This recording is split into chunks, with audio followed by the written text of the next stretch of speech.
What is going on, everybody? It is your Wednesday night sports delight, the platform sports talk show. I am your boy Smooth, along with B. Baker. Because when it's about sports, it becomes our business. And business is picking up a little bit.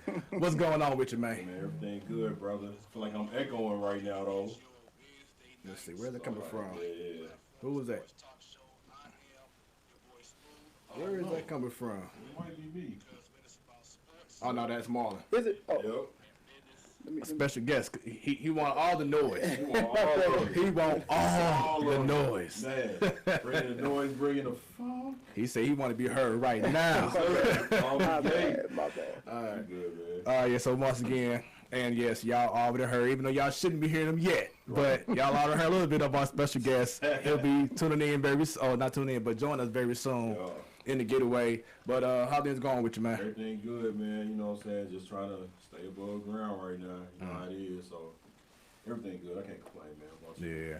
Yeah. Same here. Do me a favor, pick up your mic a little bit more. It sounds like I'm echoed. There you go. Well, you have it tilt the other way so this audio spot can You good?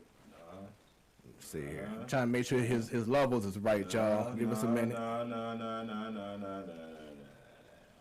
So give us 1 second, everybody. Let's see here. Take that off.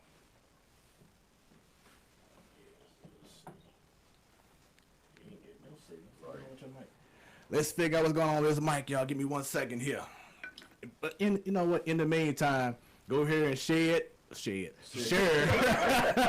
Not share, but share this stream. If you're on Twitter, hit that like and retweet, on YouTube, share the link, and on Facebook, go ahead and do a watch party. Let's get as many people tuned in right now with all the comments. In the meantime, I'm gonna go ahead and fix this brother's microphone so we can make sure that y'all can hear him nice and clear and crisp, like we do for our normal show. So just stay tuned.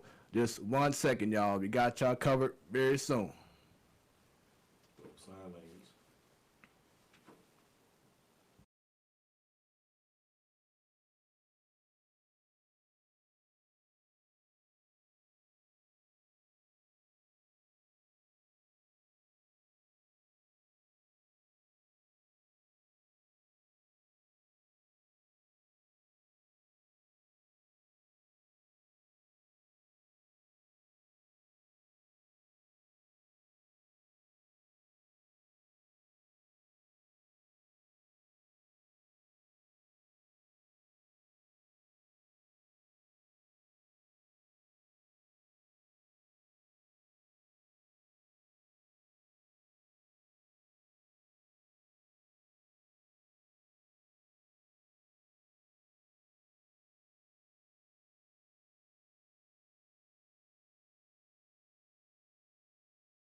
All right, y'all. Sorry for the wait.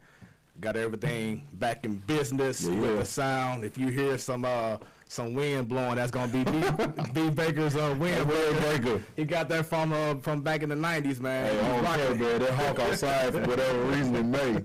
He's rocking it right now, holding things down. You know, since we in the midst of nostalgia, looking at, you know, the last dance, the guys came in and checked out some of the old school video I had of the Bulls playing. So, hey, might as well just, you know. Might as well start right in. Might as well. Nah, we got to do that with our guests, dog. Right. Yeah. We got to do that with our guests. I'm going to wait.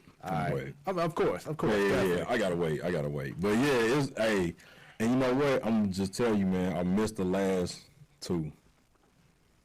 I ain't see the last two. 6, 7, 8. I ain't seen them yet. Oh, my God. And they ain't going to re-air until tomorrow. I'm like, y'all can't re-air one time for the show start, man? No. So I didn't see them, man. I had to work, you know, so I was working like crazy this weekend, man. Then it was Mother's Day. Yeah.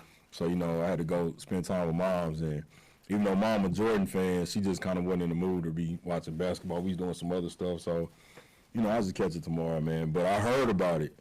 I definitely heard about it.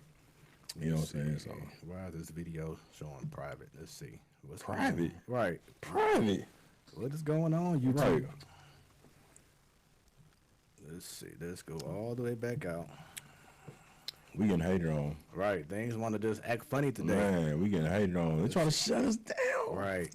The man got his foot on our neck. Can't stop a great thing. Man, we can't jog. We can't go on YouTube. Like, we can't do nothing. Let's see. What's Poppy time? All right, excellent condition. And there we go. All right. What up, world? Now, there we go. All right, YouTube people. We good now.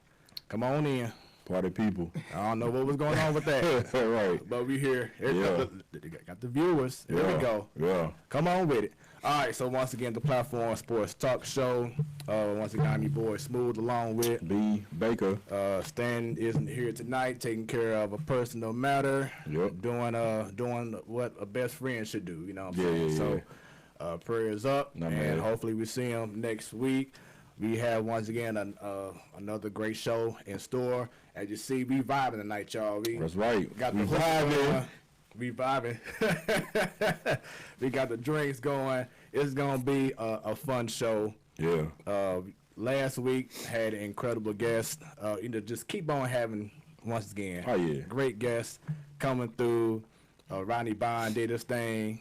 It was fun. Yeah. And then, like I said, tonight y'all about to see business picking up for real. Right. Going all the way intended. Yeah, so later on, B Baker will bring him in Yes, the best way possible. Yes, sir. My big bro, I got to do it for him, man. Yeah. You already know, long time coming, man. I'm glad he agreed a while ago when we finally got him on, and can't wait for y'all to meet this guy if y'all don't know him already and hear what he got to say, man. The ones that know him already, y'all already know what's going on.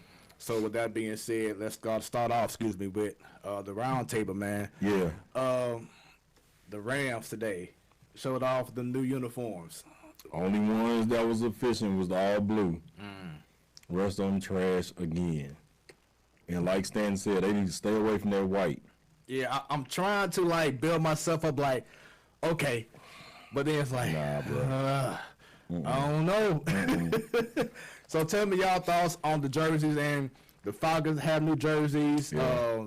The Browns did a little bit of adjustment with their jerseys. The Patriots have new jerseys, made a little modification, should I say. Yeah. The Chargers have new jerseys all the way. Those pretty dope. Yeah. So if there's But the Chargers jersey sucked for the longest anyway, so they couldn't do nothing but go up. yeah. So- Right. You couldn't get lower than dirt, huh? Right, yeah. I mean, they might as well just throw the Dodge Charger on there and just call it a wrap. Right. But,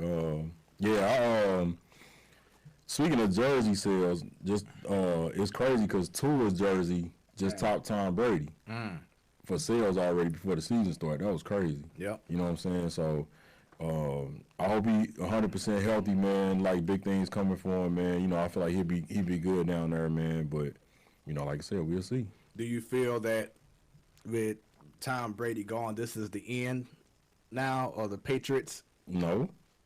And then they got a chip on their shoulder this year. You know what I'm saying? They got a point to prove. So I feel like, especially because Gronk there too, Like, they really finna go hard. You know what I'm saying? It is kind of like how we talked about Brady having that chip on his shoulder. Yeah. That he's no longer with Belichick. It's how I want to prove that I can win Right. without Belichick. Now, Belichick is like, let me prove to the world that I can win without Brady. And Gronk. And he had and Gronk. And he had a season in which Brady didn't play because he was hurt. Well, after Right. game 1 and game 2, Yeah. had the knee injury. He was out for the year. They still went to the playoff. Yep. You know, but they didn't advance as far as they want to. Right. So But they now, still was in the hunt, though. That's the thing. yeah, You know, they was like 2 games away because football ain't a long playoff series. I mean, you know, structure. So they could have did something, man. But you know, I hope they start on time. We still don't know when any season gonna start we right don't know now. nothing. You know what I'm saying? They trying to get baseball cracking first. UFC need to sit their butt down. I finally caught some wrestling Friday.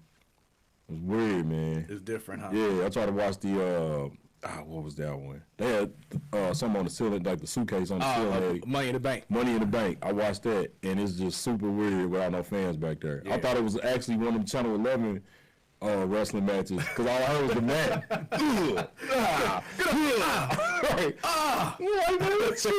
Hold on, this for real. Right. I forgot I ain't no fan. It's the real deal. Yeah, man. So Shouts out to those watching right now. We see you, Yep. Coach Betts. I see you, Jizu. Congrats on the little one. And once again, with marriage. I see you got Mrs. Bond, okay. watching right now. So Right. once again, everyone share this post. If you're on Facebook, start a watch party. If you're on Twitter, like and retweet. YouTube, share the link. Let's get it in. Y'all know what to do. There we go. Baseball, and I know Joe is probably excited about this, but they are having a meeting, I think maybe Thursday, the owners and the players, in regards to maybe trying to get the season started, maybe spring training in June. Yeah. First game of the season around 4th of July. 82-game season. You still have the same divisions and leagues, but it's something I'm having like the plan this year for Interleague was like the American League. I mean, the National League Central will face off against the NL East and stuff Right. like that. What they're talking about doing is having them just face each other's divisions. Like the NL Central will face the AL Central. Oh, okay. So they ain't gonna do that 3-division thing we talking about last Right, week. Okay, right. got you. And All right. then I they're can see still that. saying that they're gonna have the teams play at the home parks, but more than likely without fans until they get a better, hopefully they get a an answer to this virus. I think they should go back to, like we said, I ain't gonna cut you off, Oh, bro. go ahead. But just have centrally located games for right now. You know what I'm saying? Just one on the East Coast, one on the West Coast, one in the South, and just all the teams play in them same, areas or whatever. So, I mean, if it was my, because then, it's less travel, you know what I mean, things like that. So in case something do happen, but I mean, this thing, man, ain't nobody prepared for this, man. It ain't nothing we could do about it, man. They trying, but, nobody got the answer for this, man. So I commend anybody that's trying to stay safe and try to do it the way they are and, continuing to take steps back, not trying to force it, you know what I'm saying? So commend everybody for that and, hopefully we figure this thing out, you know what I'm saying? But for right now, we just trying to make it and try to survive. And that's the with whole anything. thing. That's the whole thing is that we had this talk before the show. Like Yeah. there still hasn't been no kind of vaccine. There hasn't Nothing, been no man. kind of. All thing they saying is let's open things up slowly, but you don't have any answer to the issue. Right. It's I'm like you saying. keep saying what's 5 plus 5, but you don't have the answer. But you Right. want to open things up. Yeah. You know what I'm saying? It doesn't make sense. Yeah, people just careless, man. Like I said, it's bigger than, like, you know what I'm saying, especially people like the younger people and the healthy people and stuff like that. Of course, we not going to be scared, but you don't know what somebody else going through. You know what I'm saying? There's people with heart conditions and elderly people and everything like that with underlying conditions. So if you catch it and then you just walk past somebody and just take a deep breath or whatever like that, and then they catch it, and then they might have a excruciating death because of it. You know what I'm saying? That's what a lot of people ain't understanding. It's not a fear thing, it's a caution thing. So we just implore y'all to be more cautious out there with sports and with everyday life, man. I know y'all tired of hearing about this, but it's that serious to where we got to continuously bring it up. You know what I'm saying? So Right. Yeah. So, and like I said, just have to be patient. yeah, that's the key word right there. Have to be patient. People aren't used to being, having to stay at home, being forced to stay at home. Yeah. You know what I'm saying? They want to get on out. They had a video yesterday in Florida, people outside, people who want to go into gyms, working out on the street. And you just made their point. Okay, so you can work out. So now, we not opening the gym, dummy, because y'all out here working out. Yeah. Like, what you... Florida people crazy, bro. Like, for real. Like, for real. Just Google Florida people. It's just crazy. You'll see, man. It's like, crazy. You bought the UFC. I didn't see the fight, but what was your thoughts on that? I ain't see it either. Like I said, this weekend, I had a crazy weekend, so I know they canceled one of them because, you got Corona. Right. But the other one, haven't heard nothing about it. I'm going to check it out Friday when they re-air it. But like I said, this weekend, man, I was getting out there, man, beating my own personal record out here. You know what I'm saying? Getting to it. So, I'll check everything out. Probably Friday. Like I said, I hate they didn't re-air nothing before the show. Right. Because now I'm just like kind of like, oh well, yeah, I heard about it. But yeah, I mean, I took away a lot of good stuff. So once I bring it up, I think you definitely be into the conversation. Yeah. A special guest in which. Feel free, man, to go ahead and bring this guy up, man. It's showtime. Oh, yeah, here we go. All right, so this is my big brother, Marlon, man. Me and this cat started off playing against each other in high school. Yeah. We was rivals. We didn't like each other at first. And then this dude and his brother, shout out to Mark, they the only cats I can say that got me laughing during the game when I was opposing them. You know what I'm saying? That's how we became cool. We was college teammates. And then we went to a gym called Y Down. We used to go at each other every Sunday, man, and me and this cat, we just became closer and closer, and I'm just extremely proud of what he's been doing, what he's been, like, more so him as the person besides all the other stuff that he about to tell y'all he into. But it's genuinely a good dude that I look up to all the time and always feed off his positive energy and everything like that. And if y'all ain't following him right now, y'all need to go follow his page. Dude got the funniest skits. You know what I'm saying? Him and his son and just him in general by himself, you know what I'm saying? So without any further ado, I just want to bring in my bro, Marlon Whitfield. Hawk time. Hey. What's up, brother? Y'all got the clap thing on there? No, we gonna do it live. We ain't got all that yet. You know what I'm saying? Yeah, you got to regulate it out, man. Ain't no fans. Like me. Right. But hey, in due time. Yeah. Okay, I'm ready. Yeah.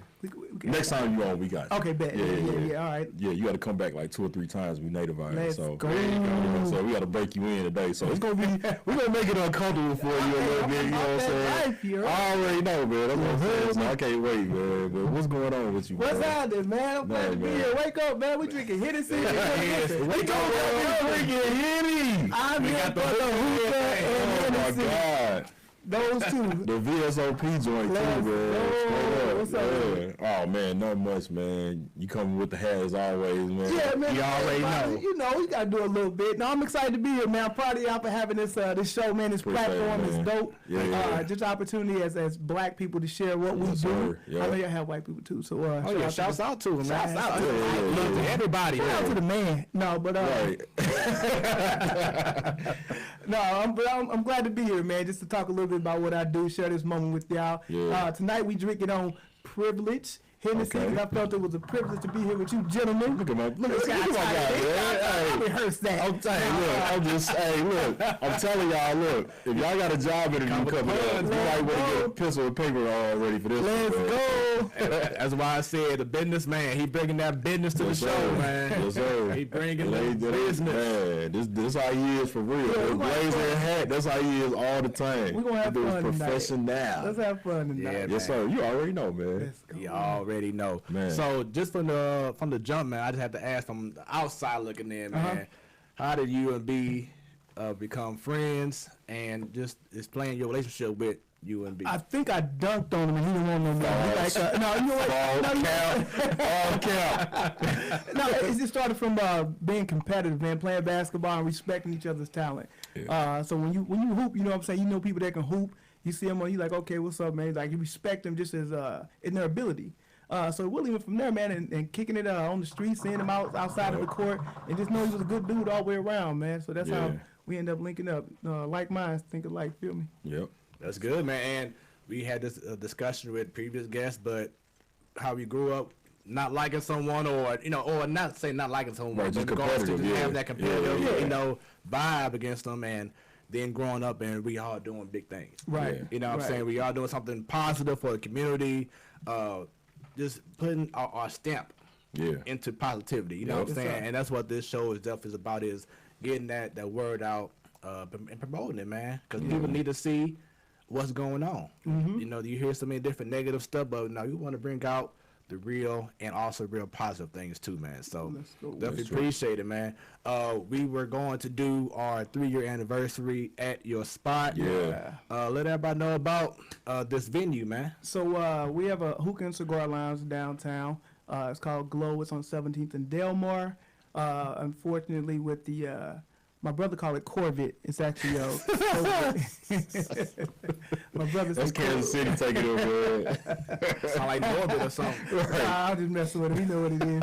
But no, this slowed down business a lot. And I wanted to comment a little bit about what you guys were talking about getting it started back early. Because the other side of it, outside of people getting out, is businesses right now that are suffering, that are actually having to close down because they can't get patrons in there. So think about the bars and things like that. Other small businesses that weren't able to take advantage of the small business loan that they were able to put out there that will convert to grants. So it's a lot of businesses hurting out there too. So when you look at it from a totality standpoint of what the greater good, trying to slowly open back up to get these businesses generating some more money, because a lot of these people livelihood. Right. So with that being said, has that slowed anything down for you and with what you're doing with your business? Well, you have to learn to switch gears. You know what I mean? Exactly. So for me, marketing wise, I started just working on people want to spend money. They're at home, so they're spending money on more social media. So looking at companies to create social media ads and looking at creating social media content for them to be able to post while they're inside, because most people are on social media. So just being able to shift gears, so it hasn't slowed down much for me at all. You just got to learn how to move with the world. And then just adapting. Absolutely. You have to know how to adapt, nowadays in this world. I think that's something that if you are a small business owner, this is that time to think about, like you said, adapting, not just being stuck, I can't do this now, so I can't make no money. Use them creative juices. Right. You know what I'm saying? Like you said, the marketing, find different ways. People have seen that I've been doing stuff on Miss Cloud with the DJing. You still got your business going on with landscaping, cutting grass, the whole nine. So continue, people, to while you're at home or wherever you are at this time and you are on lockdown, use them creative juices, man. Yeah. And another way too, man, of learning how to make money without actually physically being there. So learning how to have a business, not be a business. Meaning that, again, without you, if you take you out of the element and you can't make money, then that means you constantly got to be there. So learning how to switch your business up where you can go and do something else in your business, still make money, whether it's hiring employees or figuring out a way to put it out there where, again, you don't have to physically be there. 'Cause as we get older, again, the goal, depending on what your goal is, either to sell the business or pass it on to someone else to run, depending on what your end goal is. But so if you have to be there all the time, then you are the business. You don't have a business. You are the business. Right. So figuring out how to way to switch that up. Most definitely. That's facts. Most definitely. So before we continue on, we're talking about business. Yes. Like we said about last week, we have the Jordan thing. They come from 98 to 85 or whatever it is. So let's go all the way back, man, to in regards to sports. Were you really big into sports back in your younger years, man? Yeah. Well, it's funny. I didn't start organized basketball until the 8th grade. But me and my brother used to go up to Knifers. We lived in Kirkwood, so we went up to this small school. I think it was a middle school. We played outside basketball just with some of the older fellas and learned how to play ball through there, just competitive basketball, because these guys were faster, they were taller, so we had to figure out ways to score and get around that. So that made us better. So it started out then, and then when I got to 8th grade, we started playing competitive ball. I tried football one year. That was not my sport. I learned that quick. Have you heard about these stories too? That's not it. But I've always been into sports, and having a twin, I've always been competitive. Yeah. So that side of it, just growing up, that you instilled it inside yourself. Most definitely. So what school did you go to? High school, college. High school, I went to I went to Kirkwood up until, so it's funny. Kirkwood. That's the thing. I was in Kirkwood School District from grade school all the way up to, I think it was my sophomore year. And then I switched to South County Tech. And we went to South County Tech. It was a wrap for B. Boy,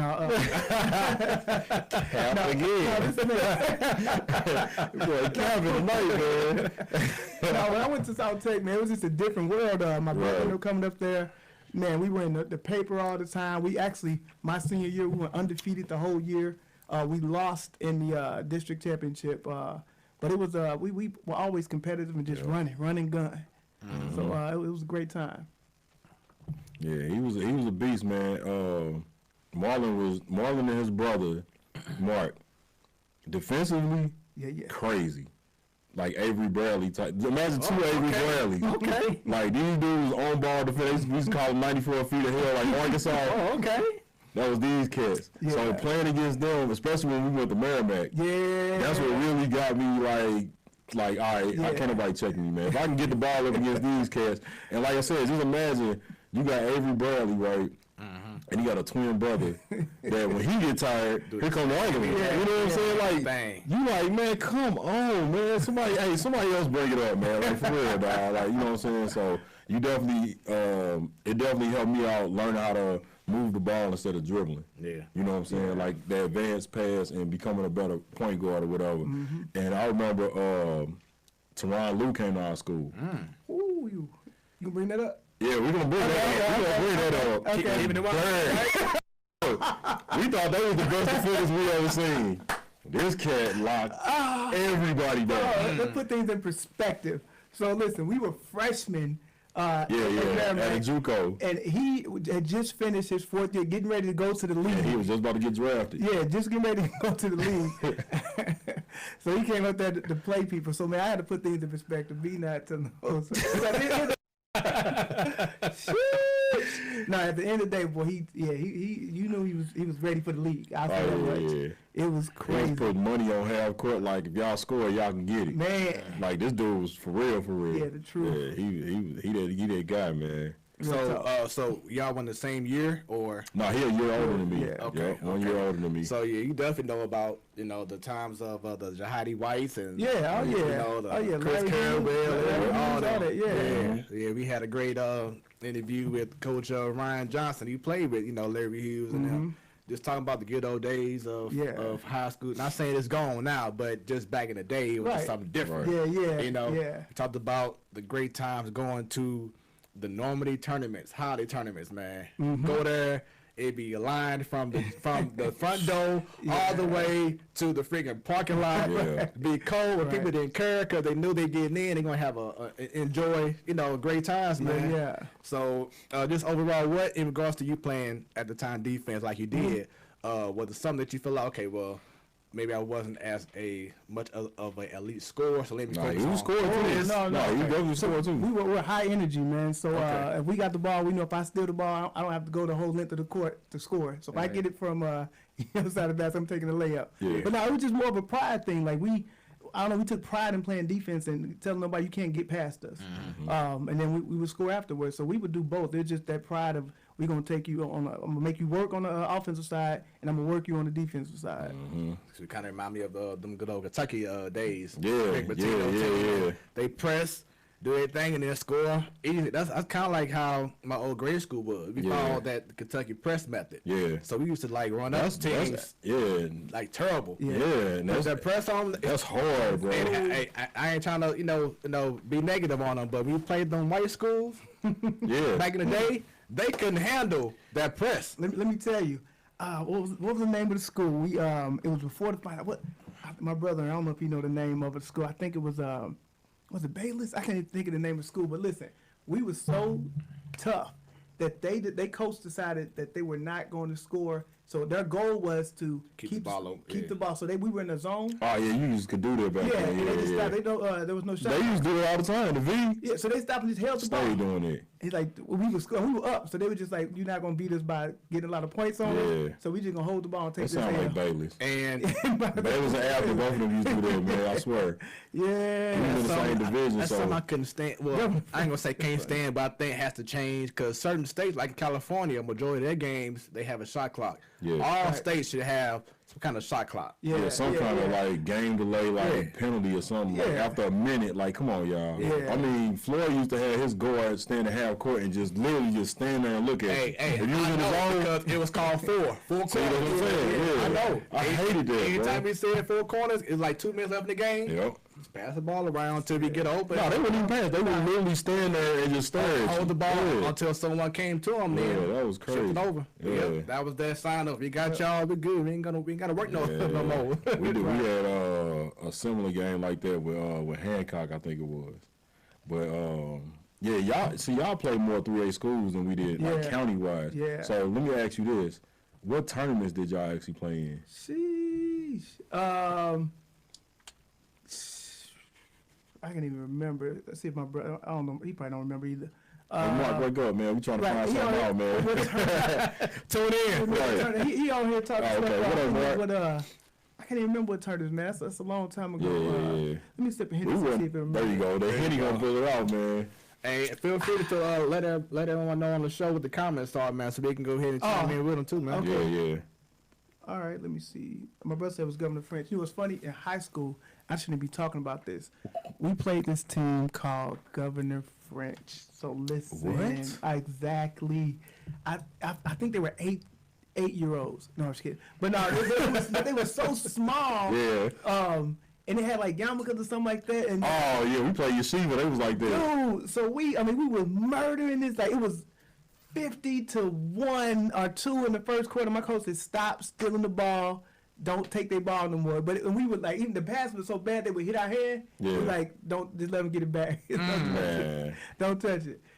Me and Mark, we dunked out. Like, we dunked out on there. I think Torrey Harper, Murphy Lee was the only person that got his ball blocked. Man, it was so funny, dude. I said, man. But Murph played in South Tech too, so that's Yeah, we played Yeshiva. They had the yarmulke. And it was a tech if you knocked that yarmulke off. Swear to God. It was a tech. On that clip of me dunking and stuff, on one of them games, you can see me like towering over everybody. I'm only 6'3", just so y'all know. Right. Like I'm about 6'9" on that video. And it was funny because we used to get blew out at VAP. You know what I'm saying? You played us before we got good. So we had Yeshiva and Lovejoy. We was looking forward to playing them. Yeah, so we high-fived like, oh, this is a stat game. You know, so I'm going to go for about 40 the first half. Let's get 40 the second half. Dude, I literally got that dunk and I snatched out the game. Yeah. Like, I only had 2 points that game. Wow. I'm like, Coach, I don't feel sorry for nobody. We lost to the V by 94. 94, bro. Wow. Nobody took the foot off the gas on us, so we ain't going to do it. And he took, we came out there. I think my brother hit a 3. He came down, in and out of the cat, got a little dunk. The very next play, they threw me a lob. Les got a little jump hook. Timeout. All B team. Came in the game. We just sat there. Yeah. I'm like, bro. So, yeah, we had a couple games. I never heard of Governor French, though. Man, listen, me either. Yeah. It was funny. My sister actually went to Governor French, and like when we got older, I'm like, this is the school that we whooped it. Like, you ain't even know. She had one of yarmulke? But nah, she had she had Dookie Boy with a yarmulke.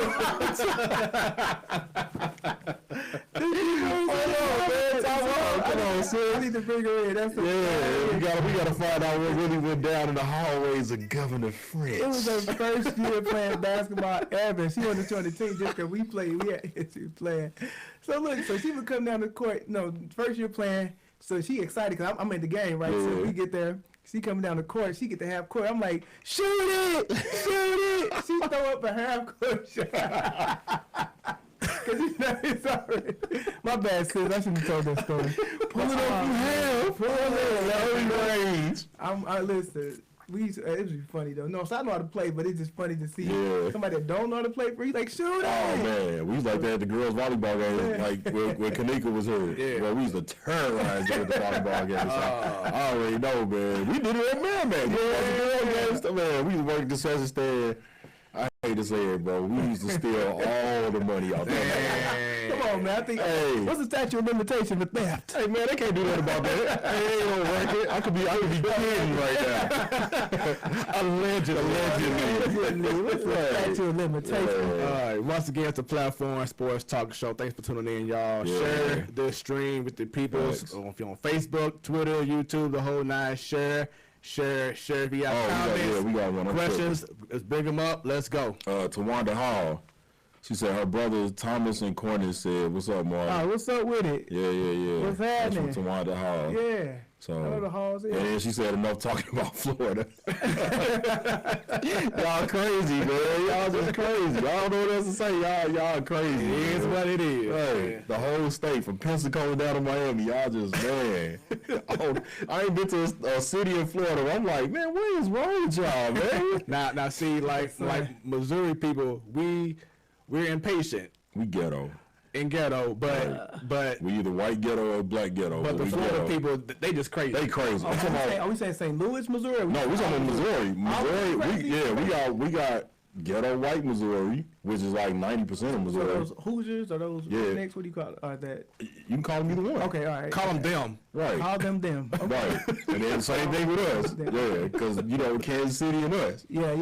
You know what I'm saying? Like, we just ninjas. You know what I'm saying? we just ninjas. You know what I'm saying? So you brought up Mary Mack. Well, before that, seeing B's game back in the day, what was your thought process, man? B could ball. B was a 2-foot jumper. So he had to gather himself so it's rare. I think you can knock off 1 foot too. Yeah, but mostly off The drink, don't judge them. Wait a minute, don't judge us. Hey, everybody that knows me, y'all know I don't drink hard liquor, man. You know what I'm saying? So y'all gotta forgive me this show. This brother got me poured up. Make a honey hole. Okay, let's go. No, yeah. Man. But now B could ball, man. But again, he didn't talk a lot of stuff. Like you start talking stuff to him, then he okay. But he would ball, 2-foot jumper, quick. So played defense and all that. So B was the man. He did his thing. He held his own for sure. Appreciate it, bro. Oh, love, man. I wish I had like some highlight videos we can just show. Man, you don't make me cry on these shows back there, man. I'm telling you, man. In case y'all missed any previous shows, I had college and high school, AAU, and so this back in the day when them Explorer vans had the VCR in the back. Sheesh. So we used to always me and my brothers used to watch our tapes on the way to hoop every time. Mm-hmm. So my stepdad took the van downtown, and he had to do something for work like late at night, and he parked on one of them little side streets, and they came and stole the van. Man. And so they just, by the time they found it, it was stripped. So all that footage we had is gone. Even the game we played them, like I told him, I was like, man, the game we played, Rodney Bond was on there. All that stuff. You know what I'm saying? My mom used to record everything. You know what I'm saying? Backyard battles, all kind of stuff, because she seen the potential in us, and she just started, she went and bought a video camera and was like, look at my boys back here. Like, we used to lower the hoop and practice dunking since we was like 9 years old. So when we was old enough to dunk, we was doing crazy stuff because we was doing it since we was little kids. Yep. So yeah, that's an emotional subject. And by the way, we need to get your brother on the show, man. Jared, what's up, man? Jared, I'm gonna get at you, man. I know you be watching. Yeah, you be sneaking in. I'm gonna get at you, man. Yeah. We gotta have this show. Now, also, I gotta talk to your mom. Outside the show, man. Cause She been asking about you too. it's been years. Yeah, so. my mom probably watching right now. Matter of fact, what's up, mom? Hey, Mom. She watched the last show, so what's up, mama? You might be watching. She might watch it later. Who knows? But she probably watching CNN right now. She'll check it out later on tonight, though. Oh, yeah. So, once again, man, thanks for tuning in, everyone. Yeah. Definitely appreciate it. So, going back, you mentioned Mary Mack. So, tell me about your experience there. Man, so Merrimack was interesting. So peep this. At high school, we went undefeated our whole senior year, lost in the district championship, but we didn't get a scholarship offer because we were a small school, and then we really didn't play anybody. So we okay, we're gonna walk on in Merrimack, just see what happened. We went to Merrimack. Me and my brother went to Merrimack. We made the team, but he didn't have any scholarships for us.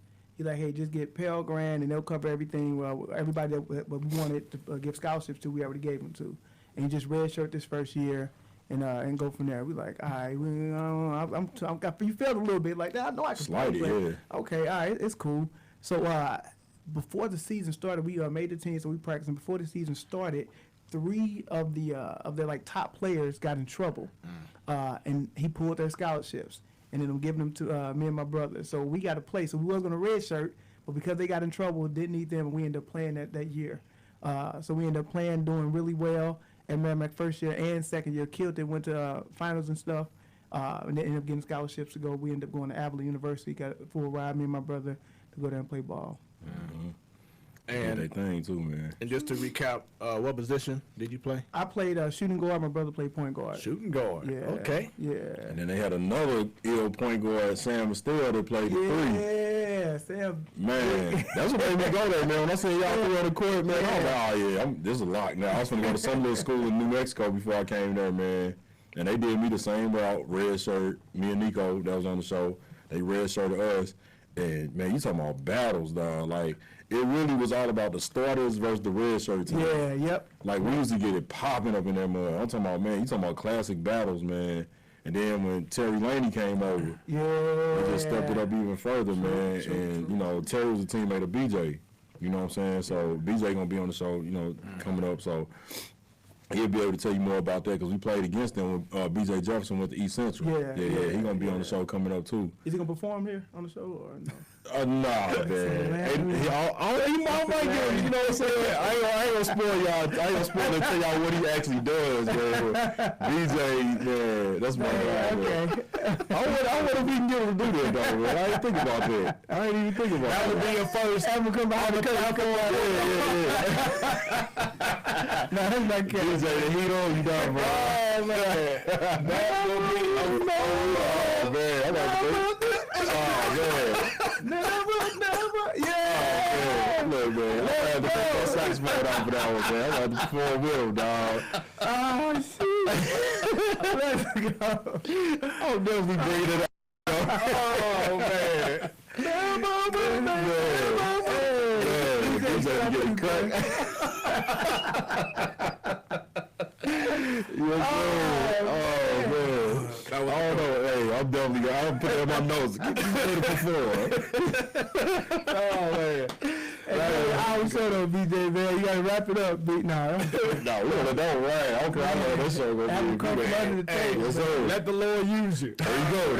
That's it. He will too, man. Trust and believe. Yes, he will. Man. Yes, he will. Oh man, boy, you crazy. So, get into business, man. What got you into the business aspect of everything, man? You know what? When I went to, it was crazy. When I went to South Tech, I initially went there to be an auto mechanic. And the great thing about going to South Tech, it gives you the ability to actually work in that field and experience that field to see if that's something you really want to do. Mm-hmm. So when I went there, and I knew how much money mechanics made, I'm like, okay, I could do this. After maybe 3 or 4 weeks actually being in there, busting your knuckles and having to get dirty every day, I said, nah, that's not for me. So I switched to business. Shout out to Miss Brooks. She was actually my business mentor at South Tech. She taught business up there. And that's the reason I actually transitioned to business. Okay. And again, as I began to learn, not just dressing, but learning about business, learning how to really make money on your own and not required to have a job, not be required to have a job. And again, there's nothing wrong with having a job, but I continued to grow and became self-sustained. Yeah. I was gonna ask you what you majored in because I wanted to go there to be a barber. Oh yeah, okay. Yeah. So I always wondered that. I meant to ask you that. How your haircut look now? No, just playing, man. You know what, man? Hey, you know what? I do my own stuff. You know what I'm saying? I do my own stunts out here, man. There's nothing wrong with going ahead and doing that. You know what? Doing that. You know, hey, Nah, I just playing. there's nothing wrong with it. Hey, I ain't gotta go. I ain't gotta worry about everybody because I'm winning right now because everybody else hurt. Woo! I go to work every day like, hey man, I got y'all if y'all need me, man. If y'all need services, you know what I'm saying? Y'all can't be out here looking like this. Some man. head trimmers. Some, man, I'm telling you, man, these barbers, man, they finna be feeling it, man. Their arms gonna be tired when they get open. Hey, boy. These cats here, man. I hope y'all still washing and conditioning y'all stuff, man. You know what I'm saying? Don't let all the way go. You know what I'm saying? But because So let's talk about it, man. What's up? Murphy Lee, Yeah. manager of Murphy Lee. How in the hell did that happen? right. So listen, Murph, we were actually like brothers, man. I'm gonna tell you how it went. It started in high school. So we were all really close on the basketball team. We all used to go out. Shout out to Doc Emmanuel Bellin, the coach at South Tech, but he treated us like we were his kids. Like after the games, we'd all go out to dinner. He paid for it, or weekends. Sometimes he'll take us fishing because a lot of kids at South Tech didn't have their parents or father in their life, so he stepped into that role. So we were really, really a close knit group based on that alone. So again, Murphy was a year younger than me, so we all became cool. We used to hang out, and even when I graduated in '97, we would go back and watch them play. Like I was saying, the younger guys play. At that time, we went to Merrimack. Murphy was just now starting to blow up with the rapping and everything with the Lunatics. Mm-hmm. So it was just starting to kick off, and we were still all really cool. So nothing really changed. That didn't change nothing. You know what I'm saying? We all partners, running, fighting, acting silly, and playing together. When I went to Avila, when we went to Avila University, we still stayed in contact, but by then they were touring all over the world, doing their thing, but we always stayed in contact. As a matter of fact, Murph, when I used to come to Kansas City to perform, he used to always give us tickets, like, yeah, come up to the show. So we go out to the show, then we go to the hotel room and party with them a little bit afterwards.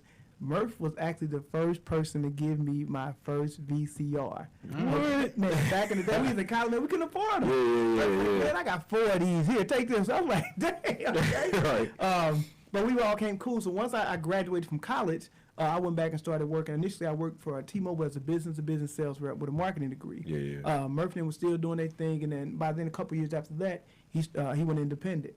But he saw me kind of do my business thing, and we still stay in contact. He was like, man, I see what you're doing. Like, why don't you come just be a manager for me, work for me?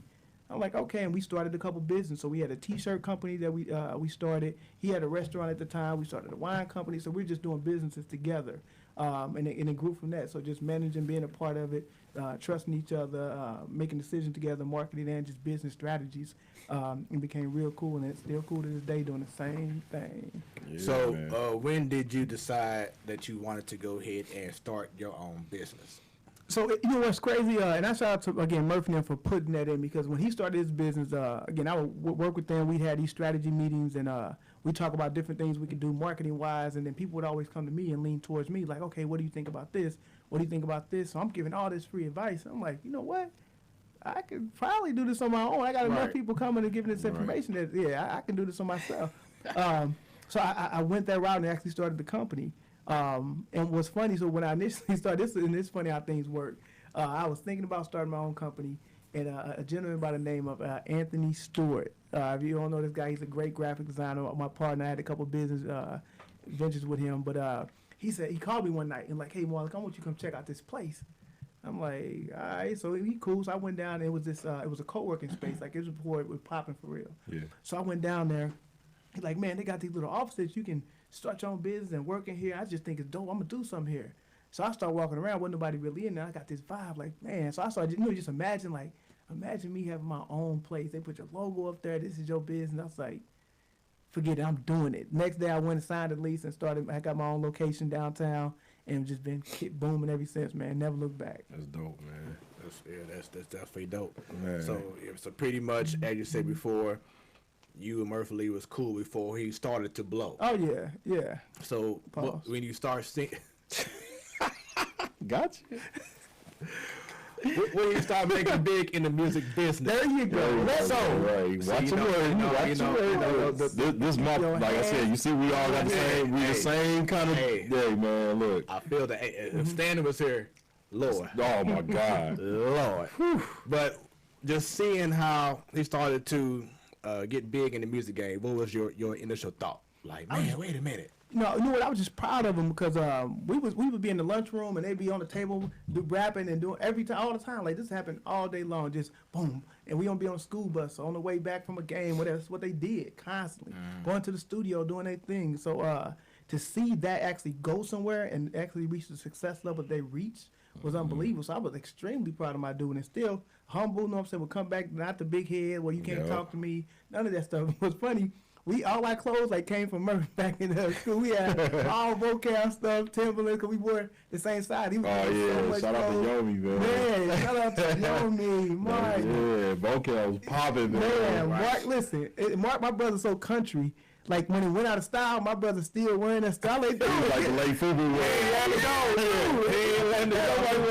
especially when you know the owner, I know the dude that make these, man. You know what I'm saying? Yeah. I said, dude, why are you still wearing a full velour outfit? Stop, dude. Like I know Kansas City slow, but dude, stop. They are, I swear. Stop, dude. We went to the Hoop It Up.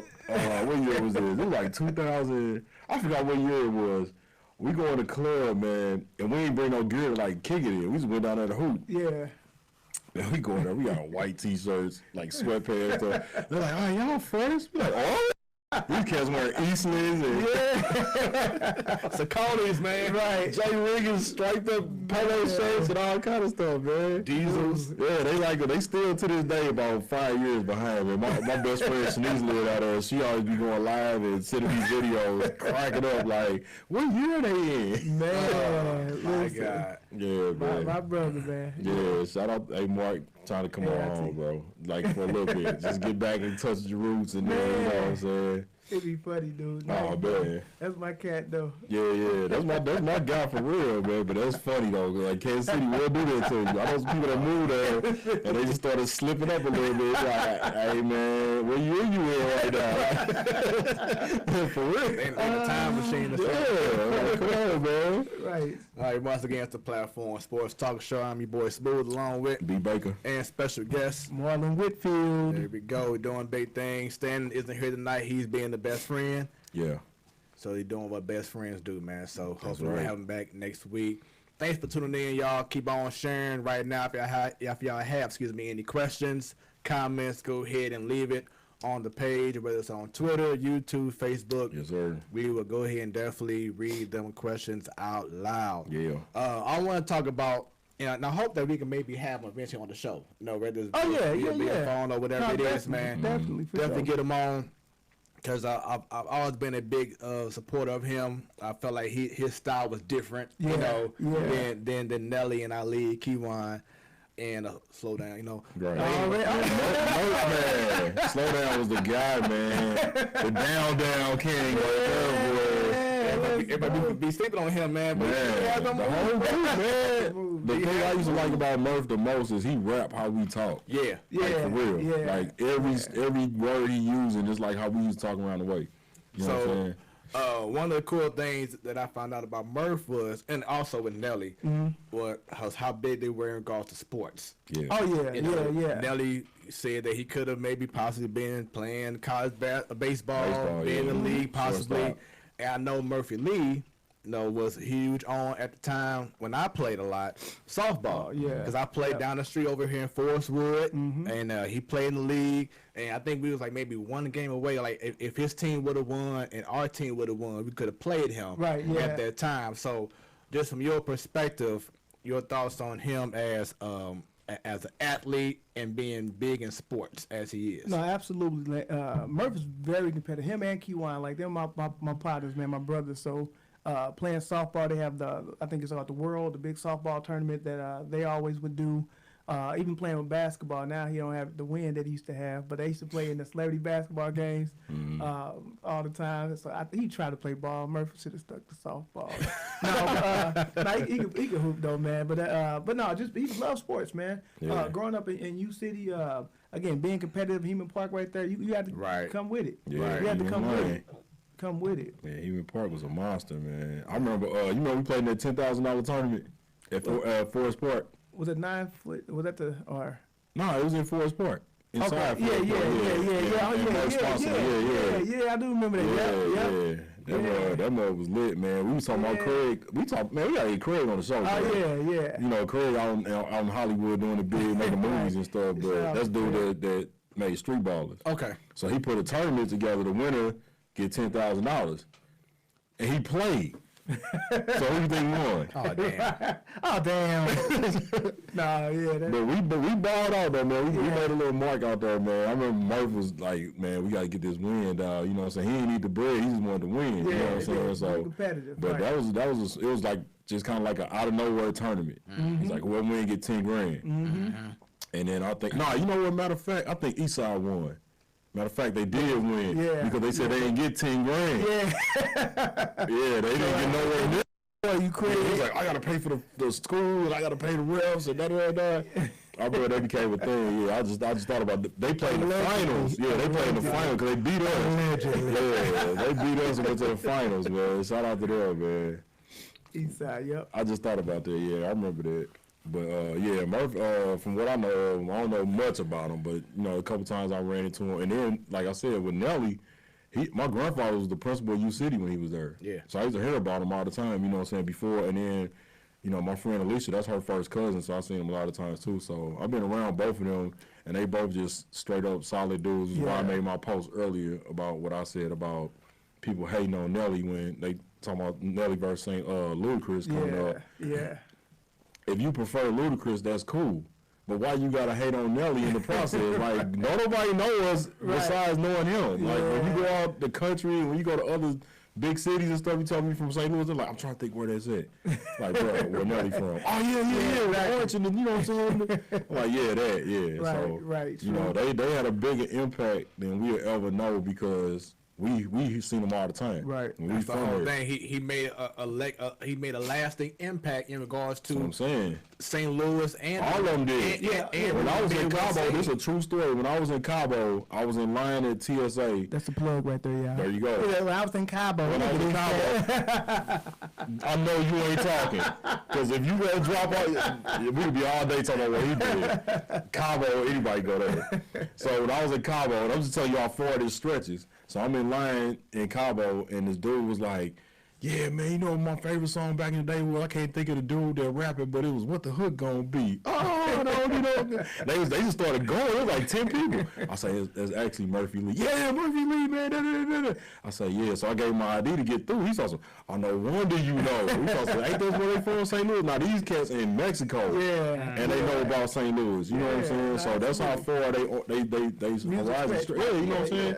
So that's what I'm saying, man. These dudes actually legends here, man. You know what I'm saying? We just don't give them enough credit because it's like we seen and heard from them so much. We just like, oh, well, yeah, they don't, I mean, y'all hype over that. Right. Like, nah, man, give these dudes their props, Exactly. You know what I'm saying? So the Dirty DJs, you know, started with them and it, you know, the You See Me movement and all that other stuff like that, man. They got a lot of stuff popping here, man. Yep. So as a manager, do you feel that the Lunatics, Nelly, Murphy, you know, the whole nine, that they don't get enough respect for what they have brought to the game? I would say they get respect. I would say that depending on where we go, they express it differently. So again, being here in St. Louis, you'll see more people not come to the stage. They'll sit back and be like, I don't want to show that I'm a fan. They'll sit back and just not. When we go out of town, it's mayhem. I'm seeing dudes and women both screaming. Dude, but you hurt. You gonna fan out, right? But they don't express because they don't see them that often, so they go crazy. Yeah. We were in was it Detroit? Maybe 4 or 5 months ago at a casino. It sold out was stupid. But they go crazy. So, but when we come to St. Louis, they'll let you know that you ain't all that. But it just feel like that. But out of town, it's bananas. Why do you feel that there's this thing, and I don't know how long it's been like that? Everybody always say St. Louis people don't support St. Louis people. I think from a human nature standpoint, I think maybe a little bit of jealousy that you made it and I didn't. And if I feel like I can rap just as good as you didn't give me an opportunity to make it. Some people feel, I think, entitled that because you did something, you need to help me do it. And I agree to a certain degree. Like, I think that it's nothing wrong with coming back and helping people. But if you think of me personally, how many people just I know. So I want to help as many people as I can. But again, if you over here, you think and I don't know you, and you like, oh, you don't want to put on for the city. I'm like, I don't even. I got 40 people ahead of you that I know and love and care about that I'm trying to groom and bring up. So you get that stuff kind of going on. Right. But I think that's a big part of it, man. Just not being able to reach everybody at the same time, and people understanding that again, just because he made it doesn't mean that he owes you.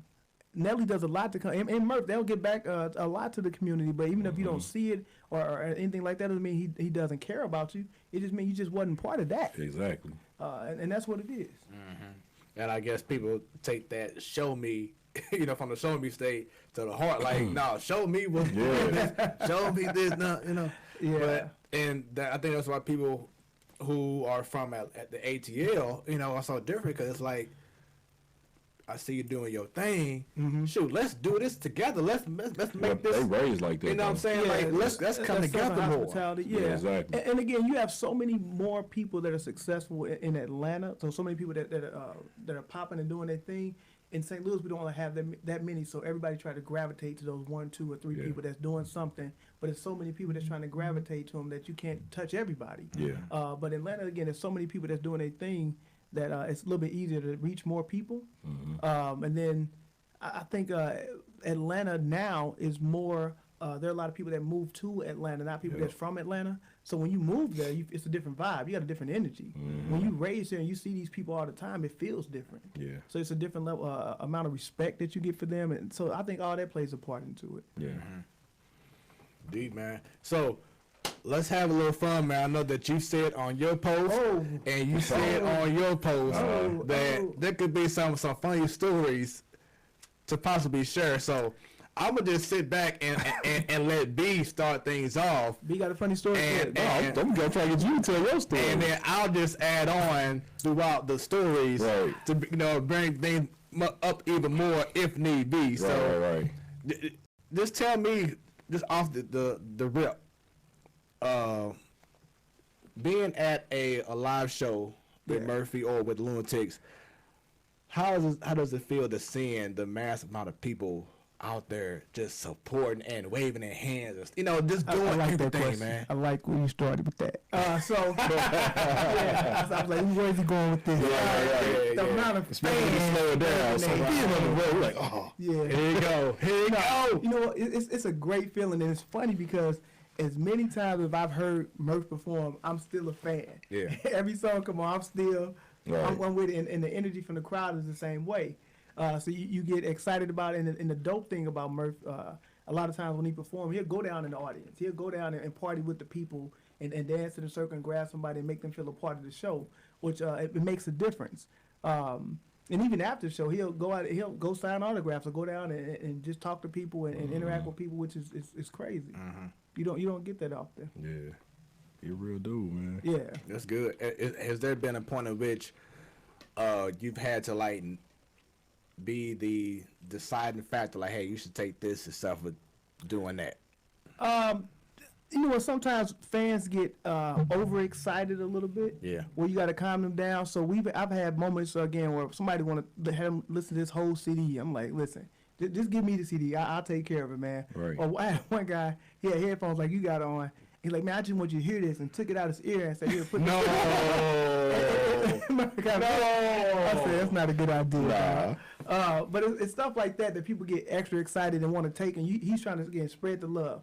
Hit most people, shake their hand, and move on, take pictures, and you don't want to really monopolize and take all this time. Like, I want to sit there and talk to you for 10 minutes. Like, this not the place for that. Right. Like, give me your info, we can rap later, but let's not do that. So you got to balance it, because what'll happen is somebody get mad. Can you cuss on this show? Yeah. Okay. So some of the people get mad and be like, "Oh, he an asshole." They're like, "No, he trying to move and meet multiple people. And he didn't get a chance to do everything you wanted him to do." Right. But then that get out there. "No, Murphy Lee an asshole. He don't take pictures." Like, dang, that's how you feel. Right. But it don't be like that most of the time. What happened? No, my partner said, Theo told me to hook him up. I got you, Theo. And once again, shouts out to y'all tuning in right now. We definitely appreciate it. If y'all have questions, comments, whatever it is, go ahead and put them out there so we can go ahead and read them and put them out there for people to see. Yes, sir. That's the point of the live show. Y'all part of the show just like we is. Yes. So, You ever messed up Murph money? Jeez. I made some bad suggestions. I definitely made some bad suggestions. But it's not on me. It's usually a group decision. But I've been hype about some situations like, you need to do that, bruh. right. And then after it happened, like, why you do that, bruh? Right. No, but I think in life you learn. You know what I'm saying? Everything's not perfect. You live and you learn. You know what I'm saying? You make decisions based on the information you have in front of you. Right. And based on that, a lot of times it's a gamble. And everything's not always a win. You learn from it, but it's not always a win. I already know, man. That's a big shot, big shot taker, big shot maker business right there. You in, man. So for real. Man, listen, let me tell you. No, I'm not. Go ahead. No, go ahead. No. Stick with that. Well, listen. All right. So one time. This one time in band camp. Right. Doors covered. I had a partner that was doing an event for All-Star Weekend. And he was my partner. I was cool with him. He like, man, can you get Murph to perform my event? I'm like, all right, I'll make that happen. Like, just take care of this. We had agreement. Take care of all these things right here. We'll come down for All Star. We good. And it's my partner, so I'm like, okay, Murphy, just know what I'm saying, hook it up. Woo, woo. Something happened at the event. We get there. This dude don't have the rooms. No. He ain't had the other half of the money. I recommended him. I'm like, man, it's my partner. We good. Let's just go. You went away from here, was it? No. I was gonna Nobody from here. Somebody from here. All right. But situations like that where it's like, dang, Twin, I thought you said he was good. I'm like, I thought he was good. But some things like that, man, again, that's why you never miss business with personal. It gotta keep it that's business. facts. That, man, and you say that one more time for everybody. Yeah, you never miss business with personal. I've learned that the hard way several times. You have to keep it business. You have to keep it that way. Again, it's not personal. You just want to make sure things are in order. And anytime I deviate from doing business, something bad happens. Like, I should have went with how I normally do it. Yeah. Have you had? Oh, I'm sorry. Go ahead. No, shout out to that. Let me drink to that. Have you had offers to manage other artists after they saw what you was doing with Murphy Lee? All the time, bro. All the time. I get that a lot, and my response to it initially is it has to be internal. So my thing is, first understand why you need a manager. So when I talk to people about why do you want a manager? What do you need a manager for? Right. Do you need them to book shows? Do you need them for what do you need a manager for? Not just to take your money, because that it's going to cost, but what do you need a manager for? And a lot of times in today's environment, you can do a lot of the things that you are thinking that you need a manager to do. Yeah. A lot of people that come to me usually are just starting up, but they know who I got a lot of relationships and who I know, so they'll be like, okay, can you manage me? So I'm like, okay, do you? I don't know. I'm gonna say this. I'm gonna say it. Let it fly. So this is the thing. Get off your chest, brother. All right, let me get this on my chest. So this is the thing, though. So a lot of people feel like they got their city on lock. I got my city on lock. But when it comes to doing shows, so this is the money business. When it comes to doing shows, a lot of times the people, they have maybe 40 people that's deep with them. That this is my hood, I got this on lock. But when it's time to do a show, those 40 people want to get in for free. Yeah. Right? So the thing about being in this business, if I'm a promoter and you say you want to open for Jeezy or whoever, you want to open for somebody, you have to be able to sell. If I'm gonna put you on a ticket, you got to be able to sell tickets, not just you don't. So, and the 40 people that you bring in, they usually want to get in free, so that doesn't help me. Right.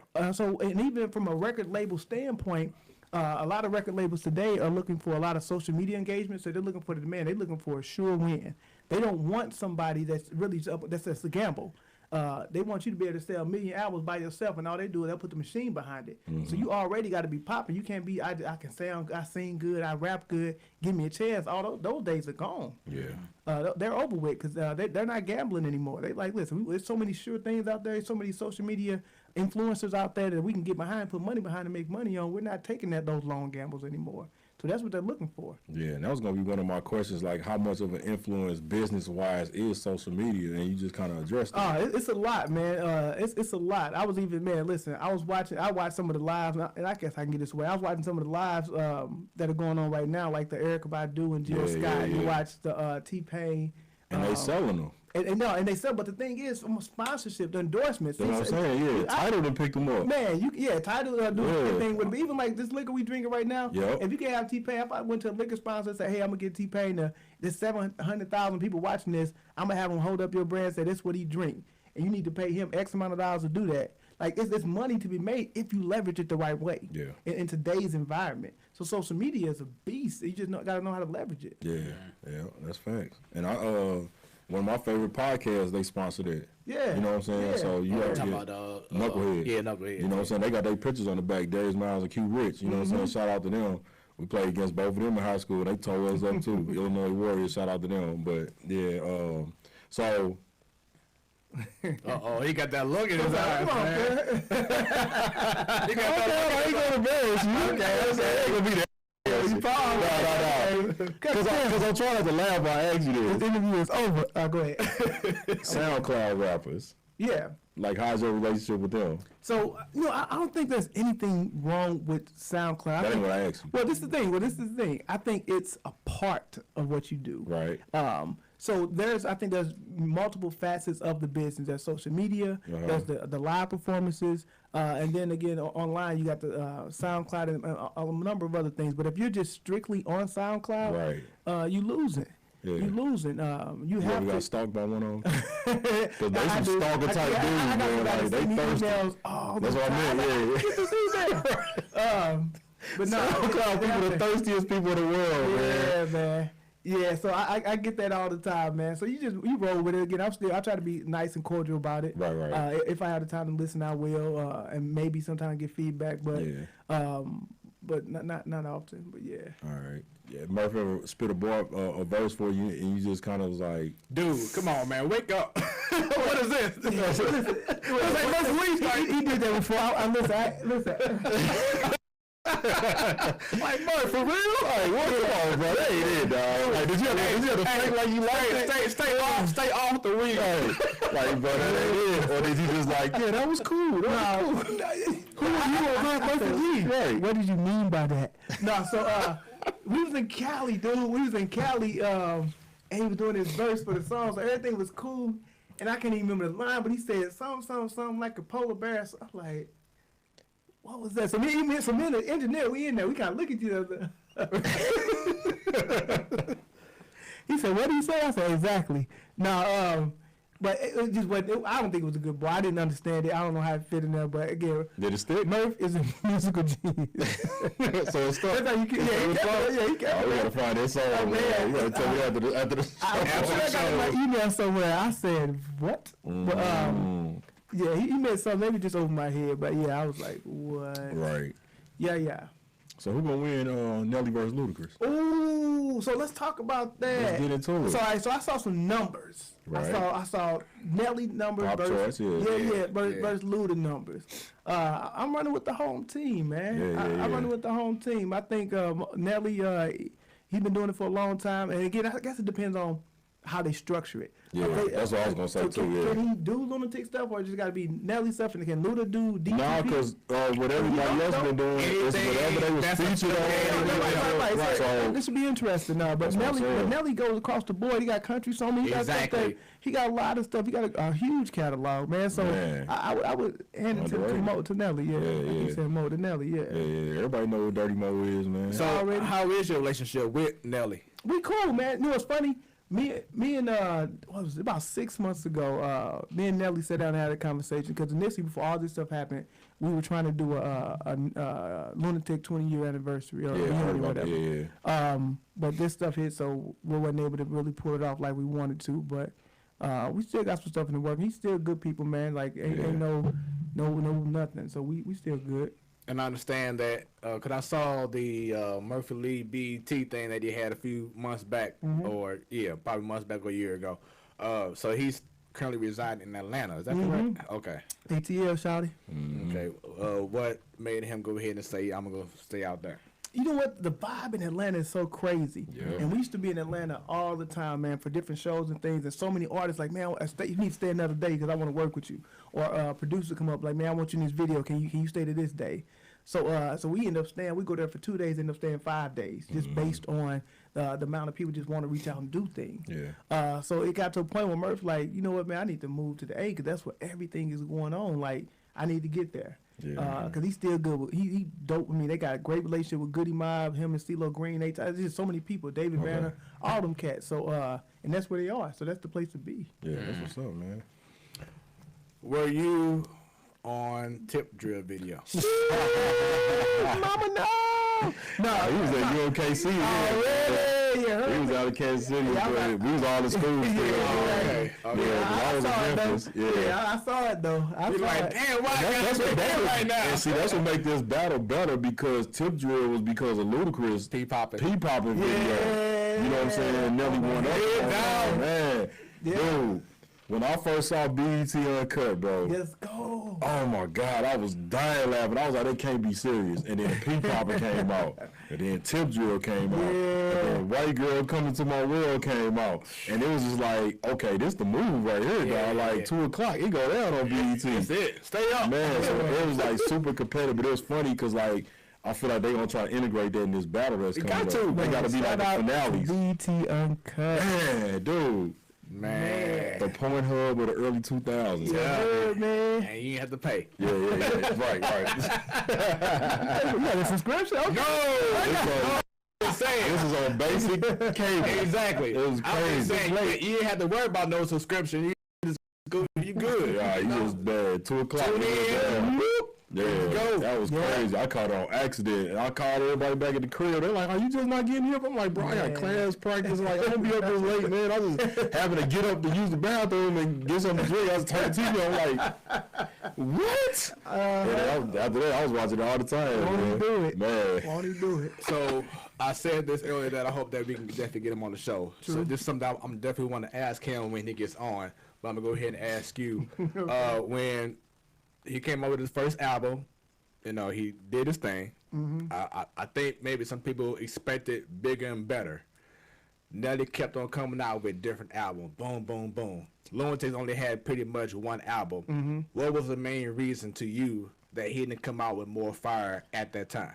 Well, it was a business decision. The record label felt like, again, Nelly is their unicorn. Yeah. So you keep going and try to get wins with him. So he did amazing on his first album.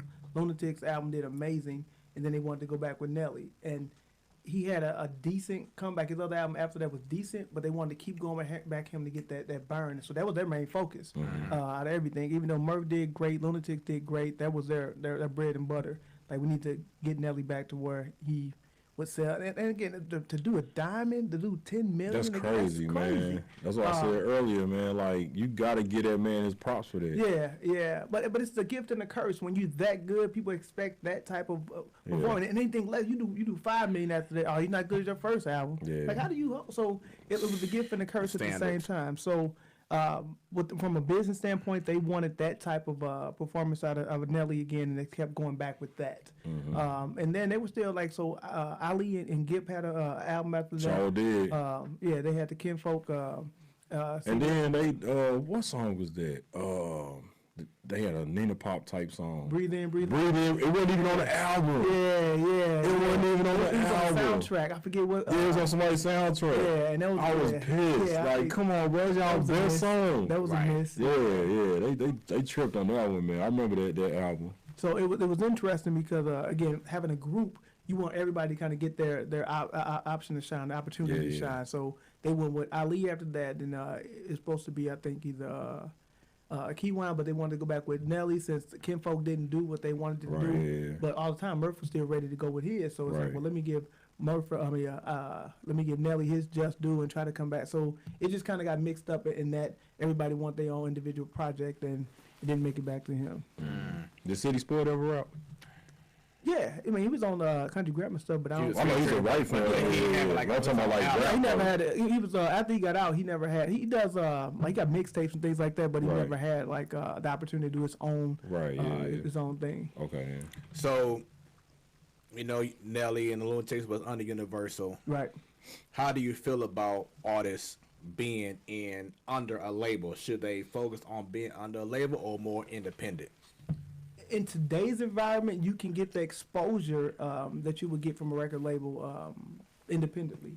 The only thing about that is record labels have a lot of relationships. So if you, as far as the radio and things like that go, they have those relationships with the program managers and things like that. So it's difficult to get on the radio. If you listen to the radio, you hear the same maybe 20 songs. Yeah, I ain't listened to radio in 5 years. Yeah, right. And And that's another thing about it. People using satellite radio and other things like that. So it's not really the main way to The go. whole So, title and everything. Yeah. right. So the game is changing from that standpoint, from a radio standpoint. But other things that radio brings is great PR.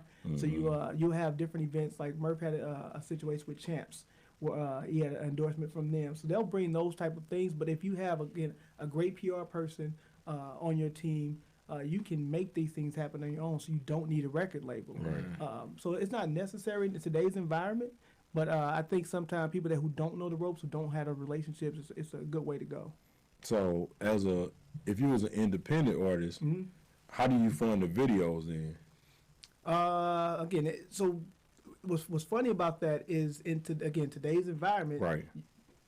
cell phones have an amazing camera on them. Yeah. You can shoot that long. So if you're creative and you have the software and you know somebody just creative and shooting different things, they can do it on their own. Yeah. You can shoot a crazy video on your own phone. You can edit it the right way and put it out there. So you don't need these big productions anymore. No, that's true. There's enough in technology to allow you to do these things with the stuff that you have right now. Yeah. So it's not necessary. No, that's true. Because shout out to Renaissance. She had one camera. Did our whole commercial shoot. Yeah, You know what I'm saying? Exactly, like one man. camera. You know what I'm saying? So yeah, you right about that. Yeah. Yeah, it was definitely amazing. So you wasn't on the set. Right. Tip drill. It What wasn't about me. What about Shake Your Tail Feather? No, you know what? I wasn't on Shake Your Tail, but I was on. Shout out to Jasmine, man. Shout out to Jazz. Jazz is on the main girl. What up, Jazz? What's up? Yeah. No, you know the only video I actually went to Love Me Baby. He had Christina Milian on that. Yeah. Oh man. Yeah. She So I was was so there. hot at the time. I was there. Yeah. But you know what's crazy? I hated being in videos, dude. It takes so long to shoot a video. Like, it's not fun at all. Yeah. And see, y'all had the video at the time. My favorite house that I've ever seen, right off of Full Sport. I was there too for that one. That let me get a hey. That's what's it gonna be today? My cousin, shout out to Joker too. He was in that video too. Oh, straight up, okay. Yeah, dancing. I forgot about Joker. Yeah, they gonna make me swing. All right, anyway, They gonna make me swing. Nah, that's my cousin, first cousin. But Okay. So it was that.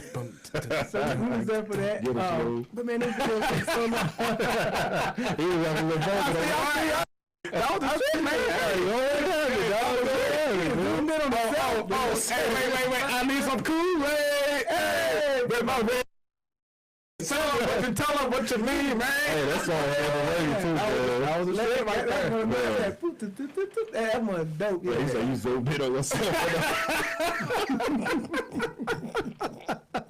The hitting is kicking in. Oh man! Hey, we in here at the Hey, it's a vibe on the platform. Oh, yeah, we vibing. The hookah, the drinks. Yes. We just had a good time, We man. from the 90s, we vibing. Hey, Already. we know that there's not a lot of there's not any No sports sport. going Yeah, on. yeah, at all. we keep y'all entertained at this point, So man. we hope that y'all enjoying this show right now, Yeah, man. man. So you said "Love Me, Baby." Yeah. When Diddy got at Murphy Lee about doing "Shake Your Tail Feather," just tell us that whole process of what went down. How did Murphy Lee feel when he got that call? Like, yo, I want to add. 'Cause I think Nelly pretty much like said, "Hey, we should get Murphy Lee on this song." And then it happens. Is that correct? That was a part of it, but Okay. again, they had the Welcome to Atlanta before. Right. So he Right. already- He did mention that on Yeah, the BET. so he had special. already did that, and so it was like, okay, this dude know how to rap. Yeah. So he was already respected from that standpoint. And again, him being able to throw that on there, again, he just killed it. He came with his vibe, his energy, and that's, you hear Murphy, you know what it is. Yeah, you already what know. it is.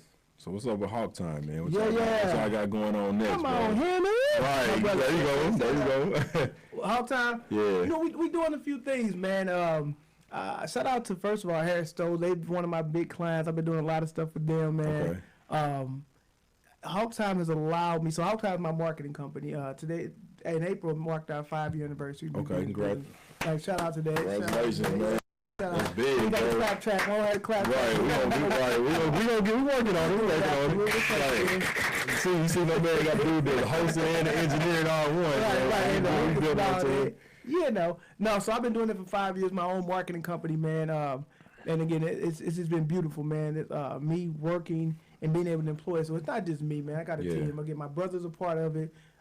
So he has a lot of great ideas. Yeah. And I have a team, man. I have a guy that does web design. I got a guy that does graphic design. I got a writer. So I have a team. It's not just me that you see when stuff come out. Yeah. I have a team that's working with me, man. It's a beautiful thing. See, that's what's up, man. Like I said, see, this humility right here, this is what I'm talking about, y'all. Like, you can't never be too big to where you don't acknowledge your people that help you get on and interact with them and everything like that. Like, I always tell people, like, that's why I said my favorite picture is that picture of Obama dapping up the janitor.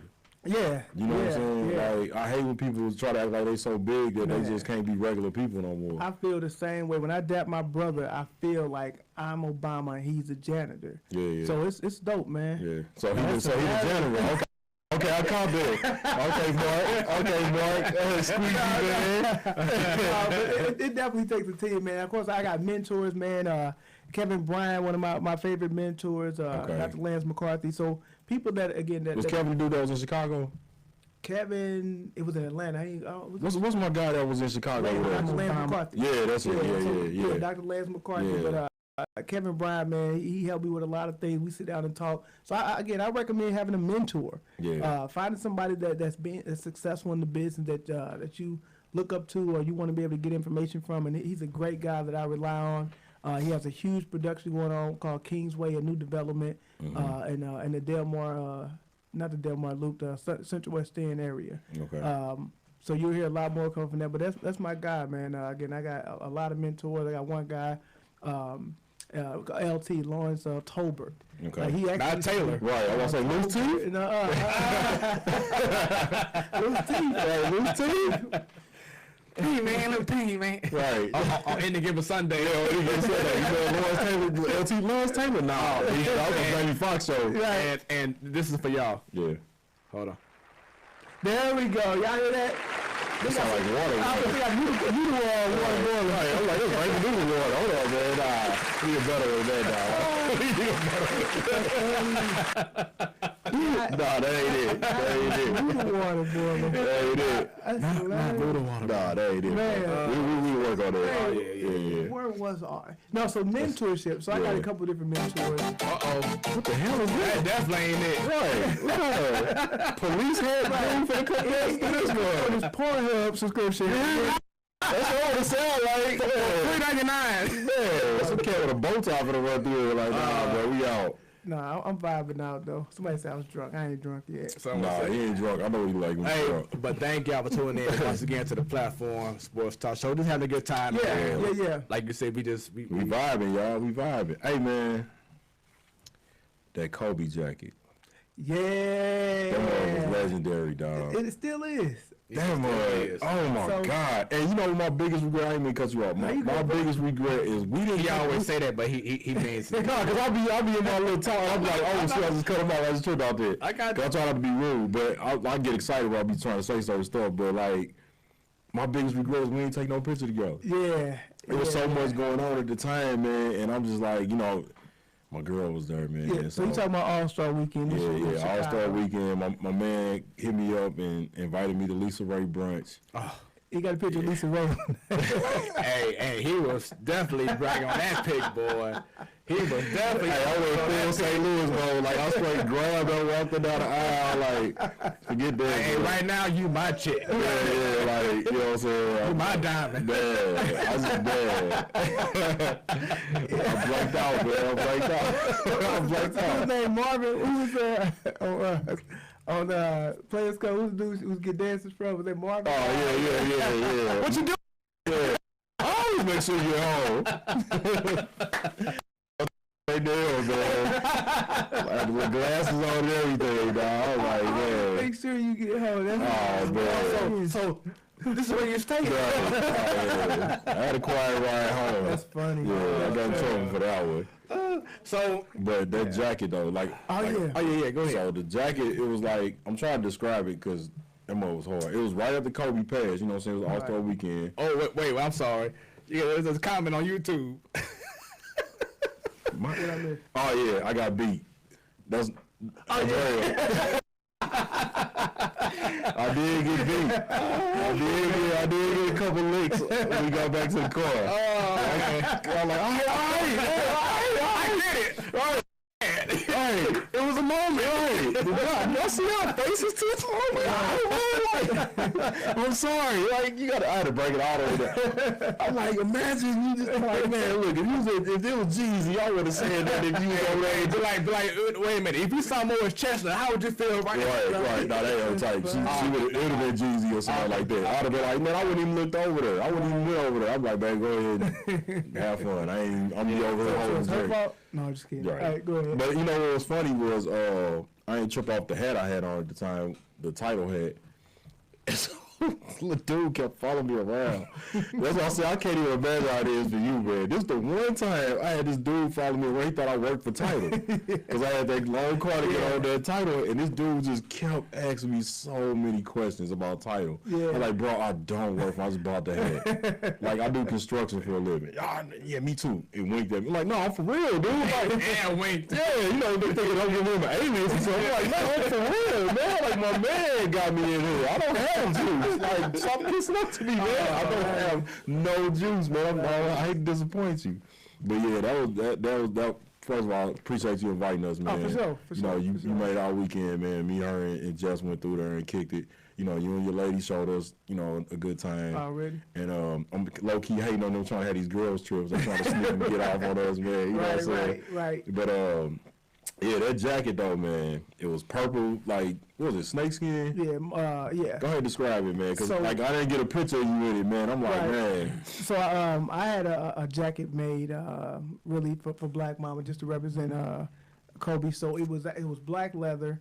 It had the Mamba logo on the back. It was Yeah. actually Python. Yeah. So it was in Python, I think gold Python, and then it had the number 8 and the number 24 on the chest, and also gold Python.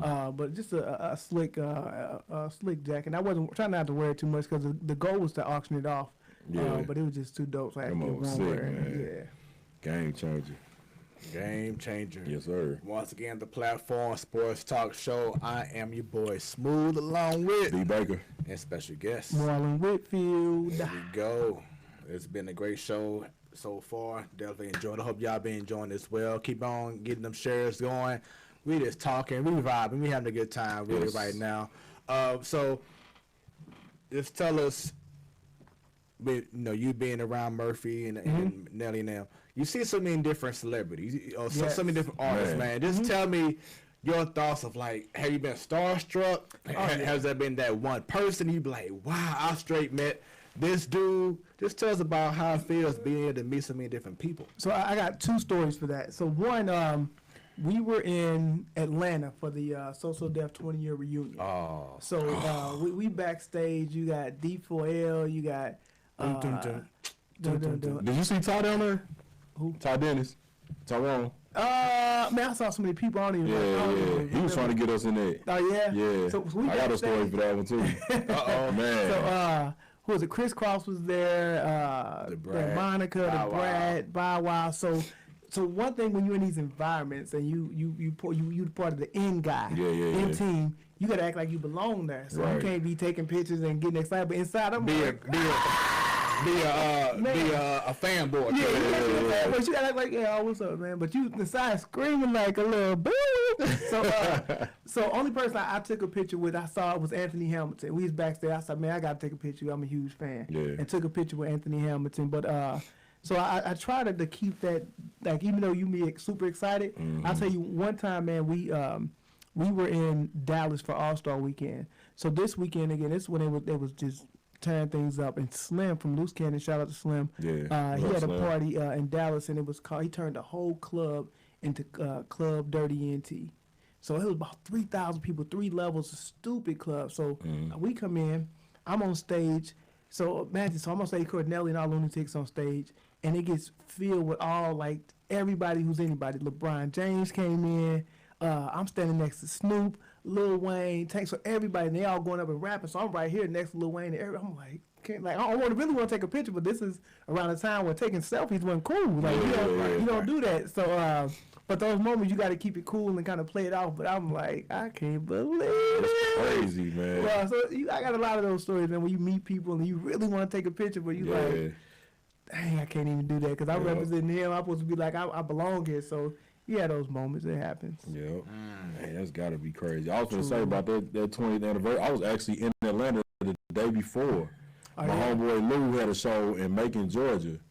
And this was crazy because at the time, like, I was laid off. So I'm sitting at the crib, and he put it on Facebook. He was like, anybody want to ride with me to Georgia? Bing. I'm like, bet. I got hella people in Georgia. All right, bro. Like, you can just drop me off. You know what I'm saying? So we rolled down there. The craziest road trip we ever went on, too, man. So we get down there. He go to Macon. He dropped me off downtown to my cousin's house. I'm chilling with them all week. So we leave, I think it was either Thursday or Friday. I forget when. I think that was either Friday or Saturday when that went down. I can't remember which one. So Tyrone hit me up because he got me in the Hawks game when they played the Heat. Okay. So he gave me the ticket. My dumb butt ain't asked no question. I can see the ticket. So I only paid $30 to get in, this one LeBron was playing for the Heat. Okay, yeah. So I go all up top, sit in my seat. So Ty hit me up at halftime, was like, how was your seats, man? I said, it's cool, I could barely see anything, but I'm just glad to be in. He goes, what you mean you could barely see anything? Did you eat? I was like, no, I'm at a cassette stand right now. He's talking some B. Don't look at the ticket, look at the book I gave you. So he gave me a booklet for free food, like I was on that VIP part. Yeah. I'm like, I ain't even tripping, I was at the club level. Yeah. So we go down there. So then that second half, I went and sat with him and his homeboy right behind their bench. So then after that, because he a cop, he know a lot of people down there. Yeah. He was like, I'm working the VIP section for the so deaf thing.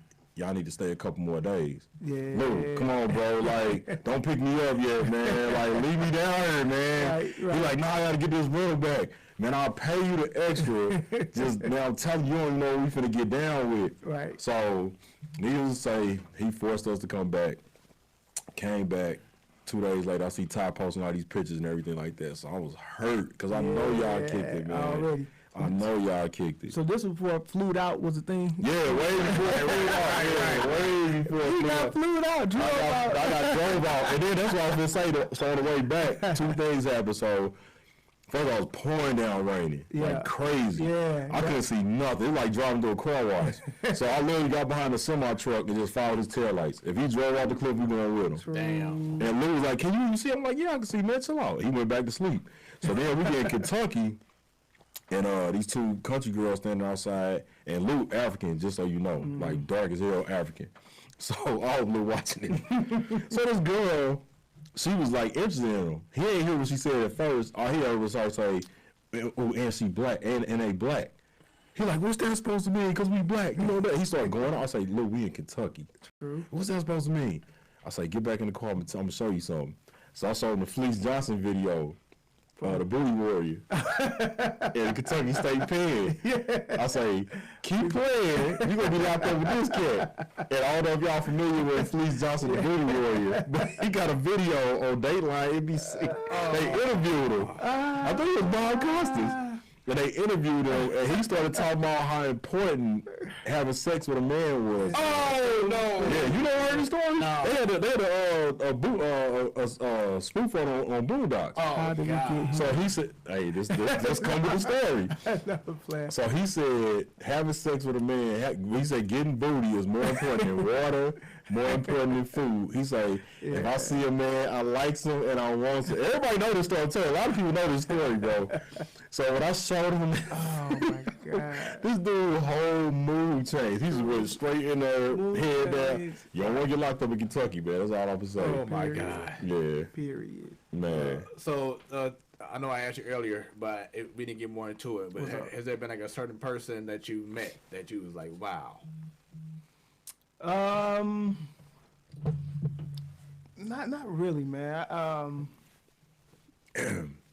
I'm trying to think that I met that I was like, wow. Magic Johnson, who you think? Who you talking about? It's on me, man. Oh, this.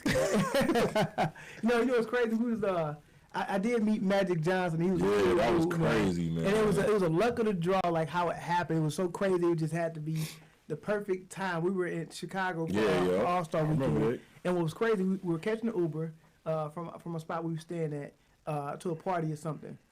So the Uber didn't. It was so much traffic where we're in the area we were staying in that the Uber didn't come down the street. So the Uber parked like a block away or something. So we walked up the street to trying to find the Uber, and we passed him up. We didn't see him, so I walked down the street looking for the Uber, and ended up he was back on the other corner. So I'm like, oh, okay, y'all, he back here. So we started walking back to the car, and he pulls off. So I'm looking at him like, dude, what are you doing? And he pulls off and leaves us. So we happen to be right in front of this hotel, a little chilly out. So the doorman in front of the hotel, like, oh, come on, y'all can come on in here, man. I saw what happened. Y'all come on in here and call you another Uber. We walk in. Soon as we walk in, right behind us, Magic Johnson walks in. So I'm like, oh my God, like, is that? I'm like, oh snap, that's Magic Johnson. Right. So wait. Were you like, oh, that's Magic, or you like, oh, wait a minute, that's Magic? No. Social distance. No, so it's funny though. Imagine we was on Don't do Magic. Right. No. Magic good people. Don't do Magic. dog. Come on, bro. Hey, I met him too. So Did you? Okay. So all it right. was funny. The night before we was at another party and met one of his like managers for one of his businesses. Yeah. So we met him and talked with him about doing some business together. And the next day when we met Magic, we brought it up. He's like, "Okay, did he get y'all number? We should be able to rap." Woo woo. So Magic was so cool. So he knows how it works, right? So I took a picture of my gal. Like, okay, Magic, woo woo. Took a picture. He's like, okay, now let him take a picture just with me. This Magic. Let him take a picture just with me so he can show the boys at the barbershop. I'm like, my cat. Like, Right. I didn't have to say it. Right, he said it. Yeah. So that's my dude. But that's I would say Magic was it was surreal. Yeah, I think I woke my girl up with that. I'm like, man, look. She's like, I know, woman. That's why I was like, man, I was down there fed on homeboy, man. now I recall during Super Bowl week that you had was it like a yacht you was on or something? man. But you were taking photos with Kevin Hart. When you with Jerry Rice and them. Yeah. That was a week before. Yeah. So we're at Super Bowl doing our thing. But yeah, met Kevin Hart, Cedric Entertainer was down there. He good people too, man. He's doing a lot for me with the film company that I'm working with right now that we got going on. But just a lot of good people, man. Yeah. Like you just happen to bump into the people and you never know where it's going to take you, and being in the right place at the right time it happens. So, and I'm a part of that experience. That's dope, man. In regards to you being a businessman, is there someone in your family, like maybe a mother or father or cousin, someone that helped push you along the way to where you at right now? You know what? I would probably say my aunt Melissa. She worked for Great Bar Electric Company, and people don't do this now. She worked her way up in Great Bar Electric Company, and she was like the national director of marketing or something like that, sales and marketing for Great Bar Electric. So she worked there for 30 years and retired. Then she ended up, so it's funny, she did that, then she went and got her degree, a bachelor's degree, and then now she works for a lot of nonprofits. She actually works for my nonprofit right now that we just started. It's called the Whitfield Foundation for Success. So we just started that. She works for my nonprofit, but she kills it. Business-wise, kills it. So I really look up to her from that aspect. Okay. So are you often going back and forth from St. Louis to Atlanta to be there for Murph? Or? Well, it's different places now. Like I used to travel a lot. Like when Murph traveled, I traveled with him. But now I got so many different things going on. Like I usually set it up, make sure I'm the key contact for whatever goes on, and just make sure it happens virtually. So I don't necessarily have to travel with them, but I make sure enough things are taken care of, and I've done it enough times that I know what needs to be in place prior to getting there, so it makes it smooth. So I don't have to travel as much. Who thought of You See Me? That was it Murph or Keywine? Let me think. You See Me? It's probably Keywine. It sounded like a Keywine thing. I forgot. We were all there at the time, though, when we got to kick it off. Shout out to who was the guy that designed the logo for me, Sam. Sam, I can't think of Sam's last name, but Sam was the designer. He did he had his own clothing line, Samuel Walker. There he is. And he actually designed the logo for us back then. And it was between Murphy and Keywine. I think I want to say more Keywine that came up with that. Okay. That's what's up, man. I did have one more question, I believe. Talk to me.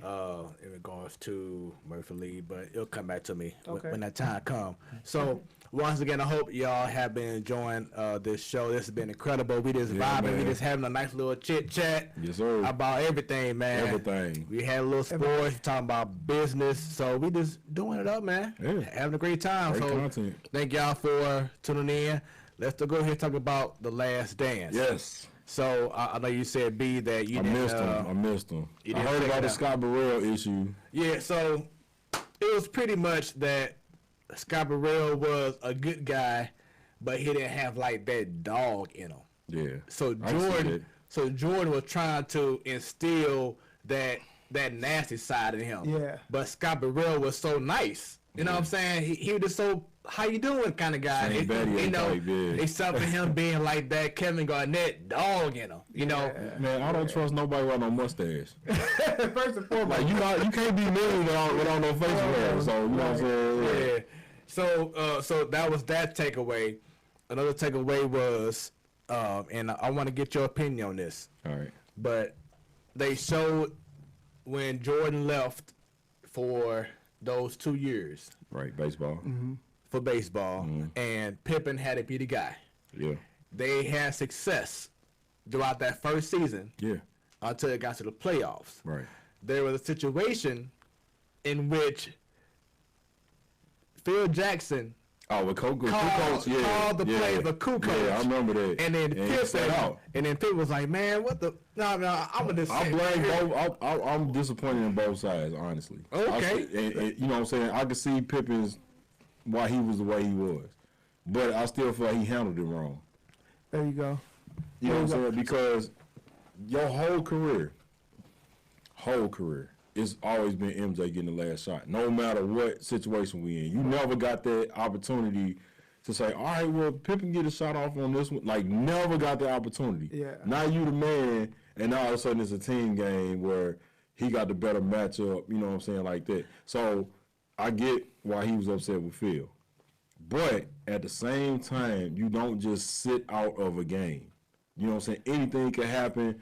Tony's supposed to be open, but you might free up and it still end up being for you. You know what I'm saying? So that's why I say I got mixed opinions about that because for one, you just never quit on your team, not in any situation. I don't care how many. Now you get pissed off and go crazy in the locker room while you want to, but especially on national TV, dog. You know what I'm saying? So I was always upset with Scotty for the way he handled that, but I ain't gonna 100% put the blame on him because, like I said, if you've been deferring to somebody your whole career, you know what I'm saying? Mm-hmm. And then now you, the predecessor that come up, and then now they're like, oh, well, this guy, he just got here, but, you know, we're going to give him the last shot.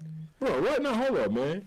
So that's my opinion on it. I think it's situational, though. So that's true. So based on that, like, we know playing sports that you take what the defense give you.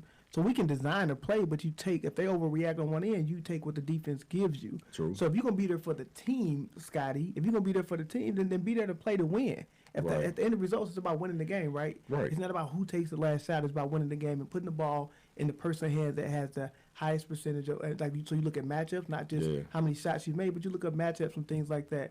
I take my hat off to Phil for calling that play for the fact that if people anticipate, if I'm a coach, I'm like, oh, everybody's gonna say Scotty. They giving the ball to Scotty. That's because he hit the shot. Right. So I'm saying, so as a coach, you're gonna say it's going to Scotty. So then we're gonna design the play for that. That's what I was gonna say. Yeah, so that's how you should have handled it. You should have designed the play for Scotty, but you say, I know they're gonna harbor in on you. So then the alternate is Kukoc, not this play for Kukoc. But if I trust my coach, and I've been trusting him this long, I trust you to make the right decision. Right. I may not agree with it, but you know what? I trust you because you're looking at the team. It's not personal. Right. Because we all trying to get a W at the end of the day. No, that's true. So with that mindset, I think that'll change up the how he felt personally. Like I felt like now it's about me. It's not about you. It's about the team. Keep in mind he was still broke. Already, true. He trying to get paid. So he always had issues with cloud. So my brother said Scotty had the hot hand at the time. Oh yeah, and he was balling in the game. Yeah. That. All right, so Sky did have the hot hand, but also you have to think about it. Scotty, first, let me ask this question: has the last dance put Scottie Pippen in a bad light? Yeah. In a bad light? No.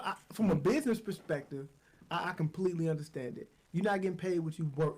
Yeah. Like I'm bringing, so when you're looking at endorsement, you're looking at the amount of money people is paying to come to these games, and I'm part of that reason. Yeah. And you're not paying me. Yeah. True, I did sign a bad contract at the time. My brother said Scotty was making minimum wage.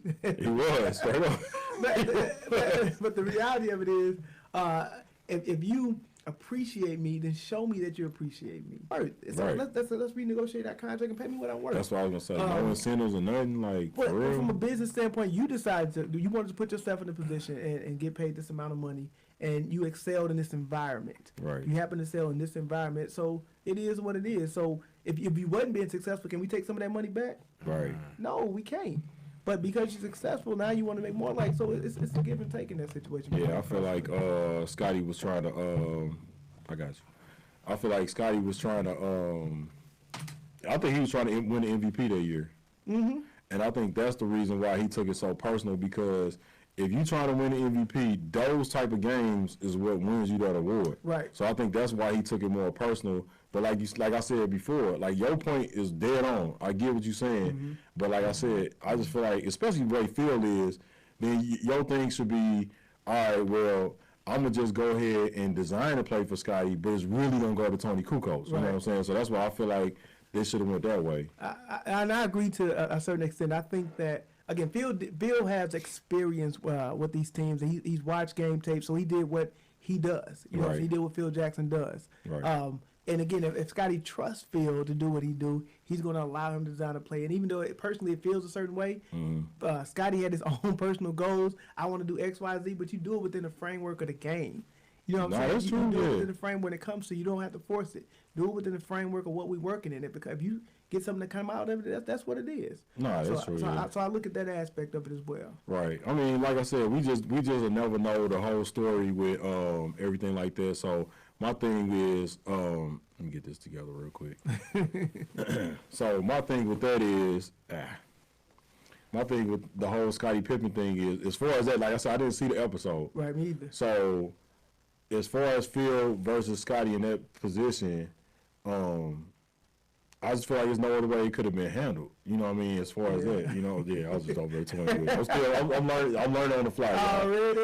Right. So I just feel like it was a no-win situation because of the opportunity that Scotty felt like he had in front of him. And Is the camera on me? Look at me. Right. Sneak it on both of us. Sneak it on there.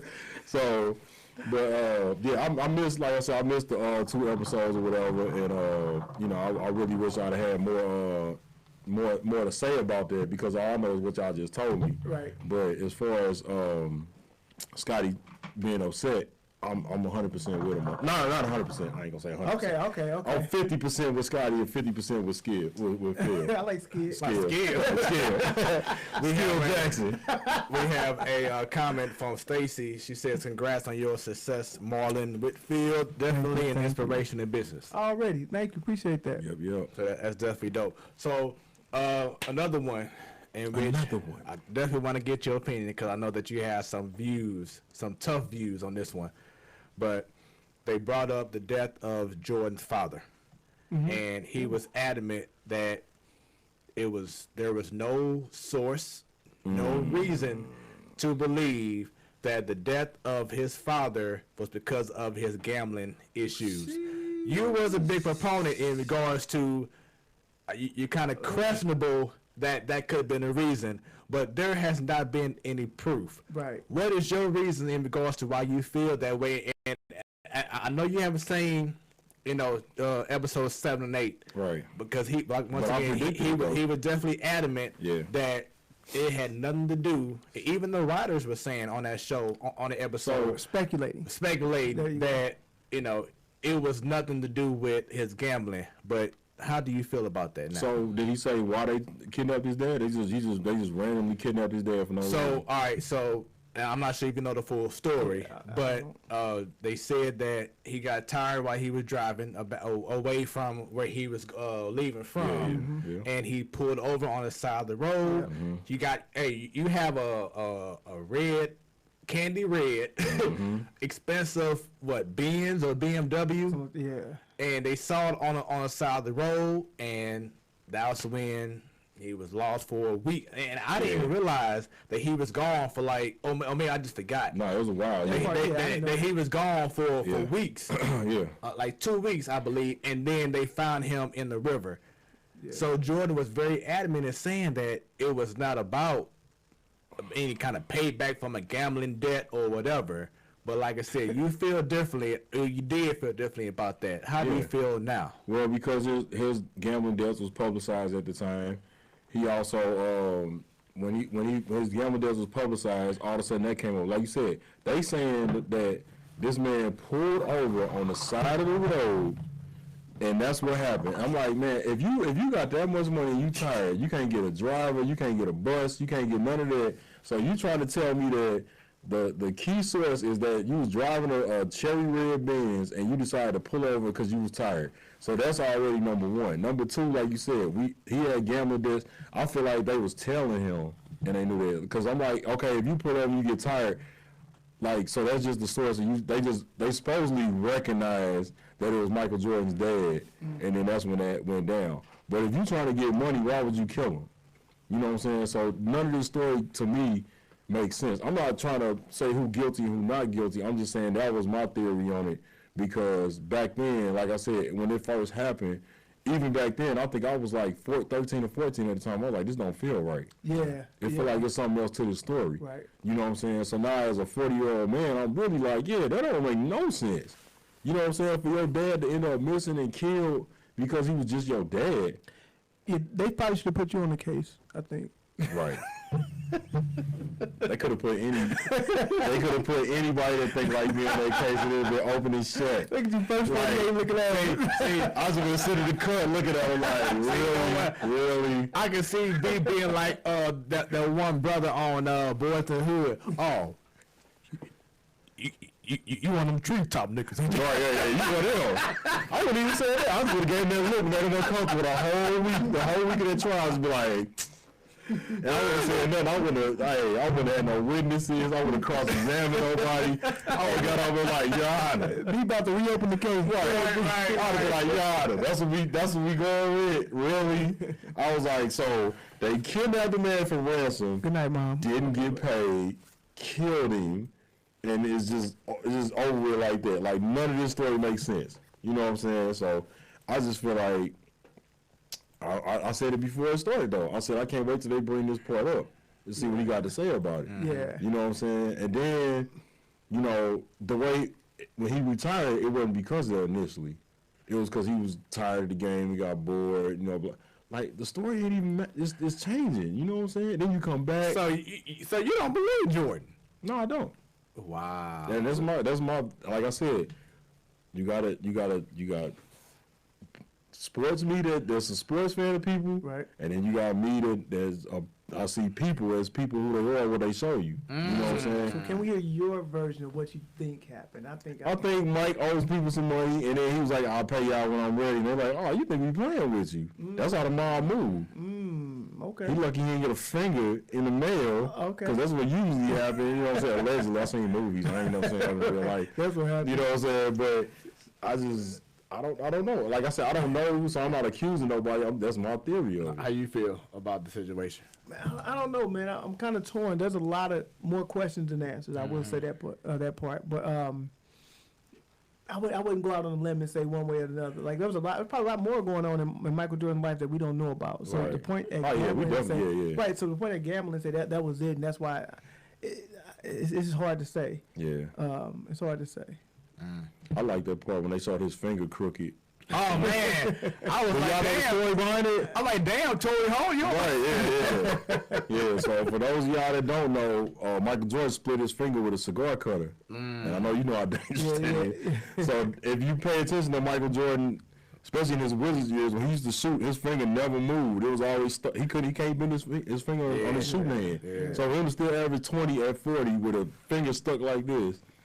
Like I said, dude's just crazy, man. And then something else, just how he made up little things to Get himself going. to be motivated. So he brought up the guy. What was his name? Look, oh golly, y'all know his name.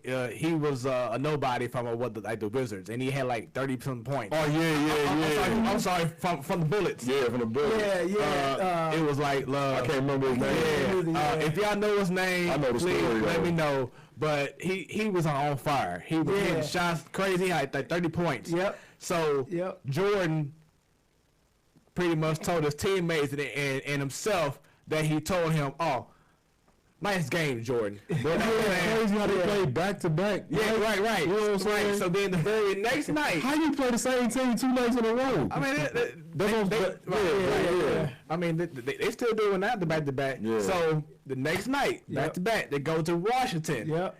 Jordan plays the same dude. It was like, look, oh God, what was the damn name? It ain't even important no more. Yeah, It ain't because like no one knew his name. Yeah. You still ain't gonna know it because it was a wrap after that.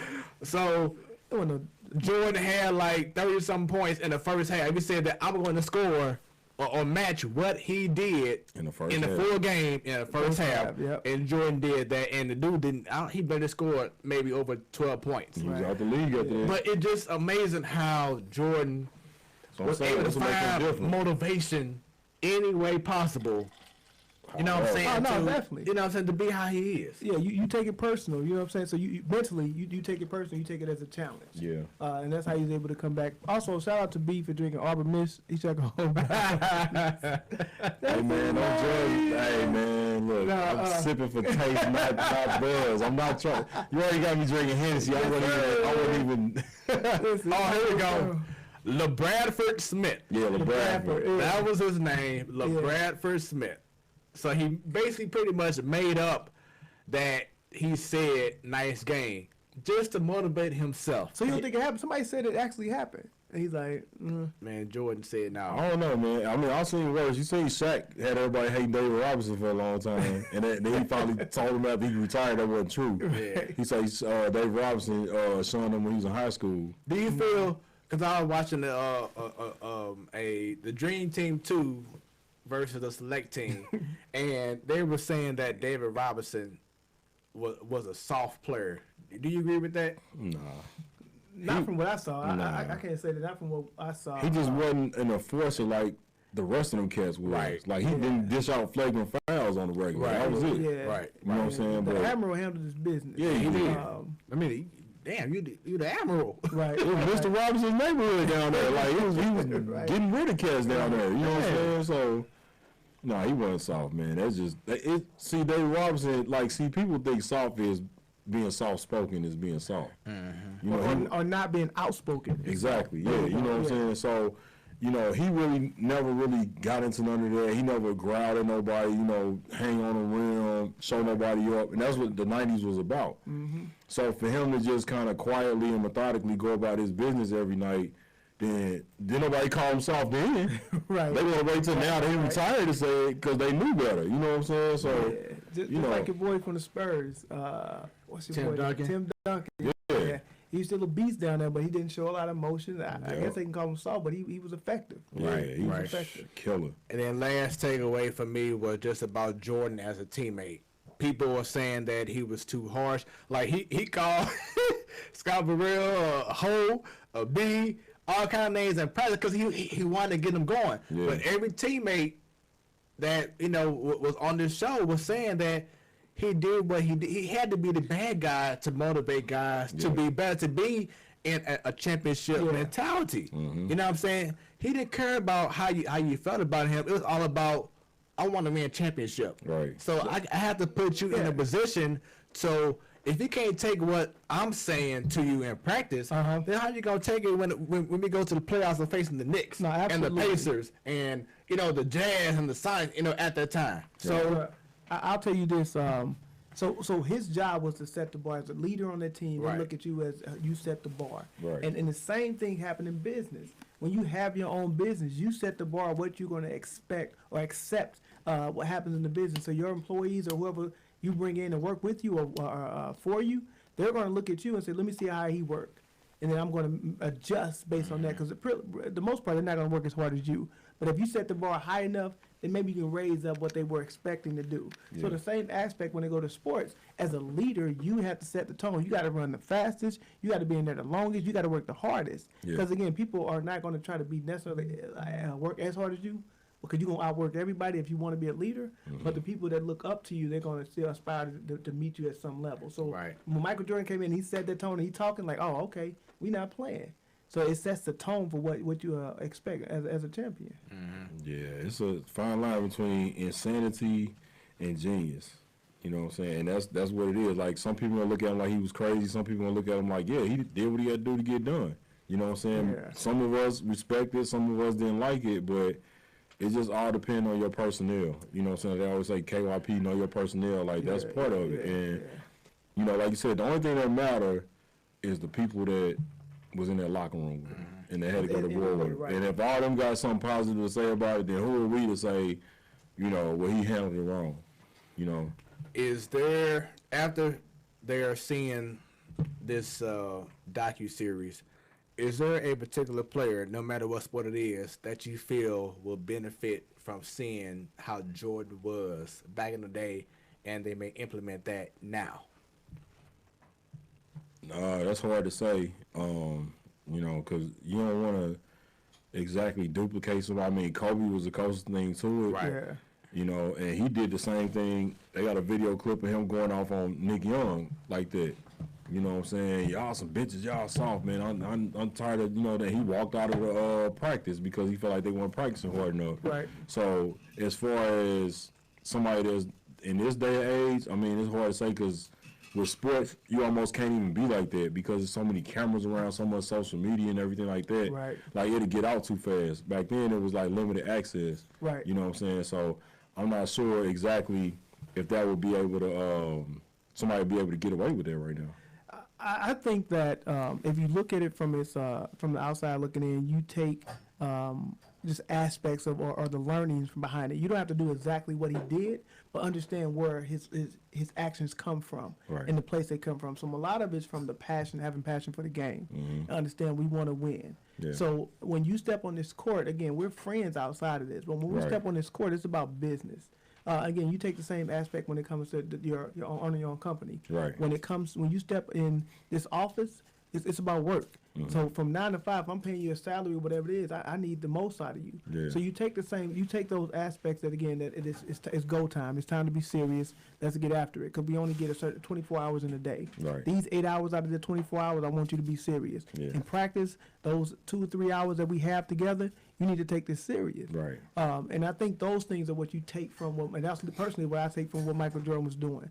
He pushed you, he challenged you, and he was serious about it. Yeah. And so when you look at somebody that had the success that he had, now if he did all those things and still wasn't effective or didn't have any success, then you can say, okay, what was that for? Right. But when you have the level of success that he had after doing all those things, and you say, okay, that makes sense. And then you take those things and then you implement it into what you're doing. No, that's facts. And I was gonna say next, that's what made Dennis Rodman the way he was. Mm-hmm. You know what I'm saying? Like, he might be I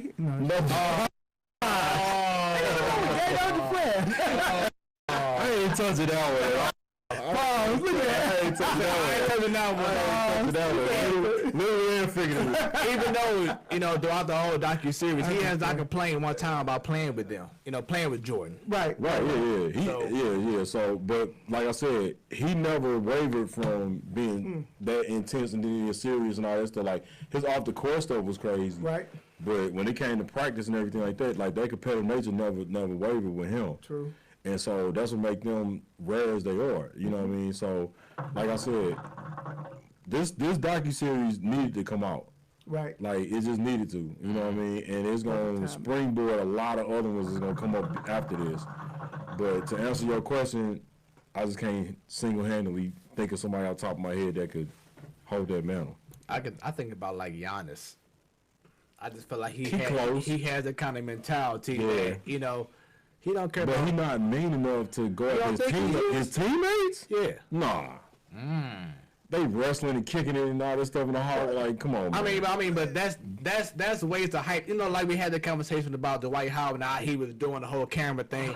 That's just to hype the team up doing the, you know what I'm saying, for the game. But in regards to just getting them going like a mentality like Jordan, I can see because he has that I don't care how you feel attitude. Like, look how he is when he plays in an All-Star game. No, he got that part. But so, you think he gonna steal on somebody? He will. Okay, all right. Well, I mean, I feel that way. Okay, I'm not disagreeing with you. I'm just saying. Okay. Yeah. I just feel like he has that in him, like that. What the hell was that? What? He has that. He has okay, all right. Put it all the way up. Like, what the hell? This? What the hell is hey, he has no, hell no. No, oh man, he has that. Okay, there you go. All right, there you go. Put Arm & Hammer in there. Right, please do. Lock it up, man. Lock it up. Speaking of which, how's the hit now? Is it good now, Marlon? Is it good? It's okay. Good. All right. So we had a question too. My brother said it's on plate now. I appreciate that. Shout out to the hookah. Now look, the hookah genie. You got a problem. My brother said, does this docuseries hurt or help the argument that MJ is the GOAT? This helps.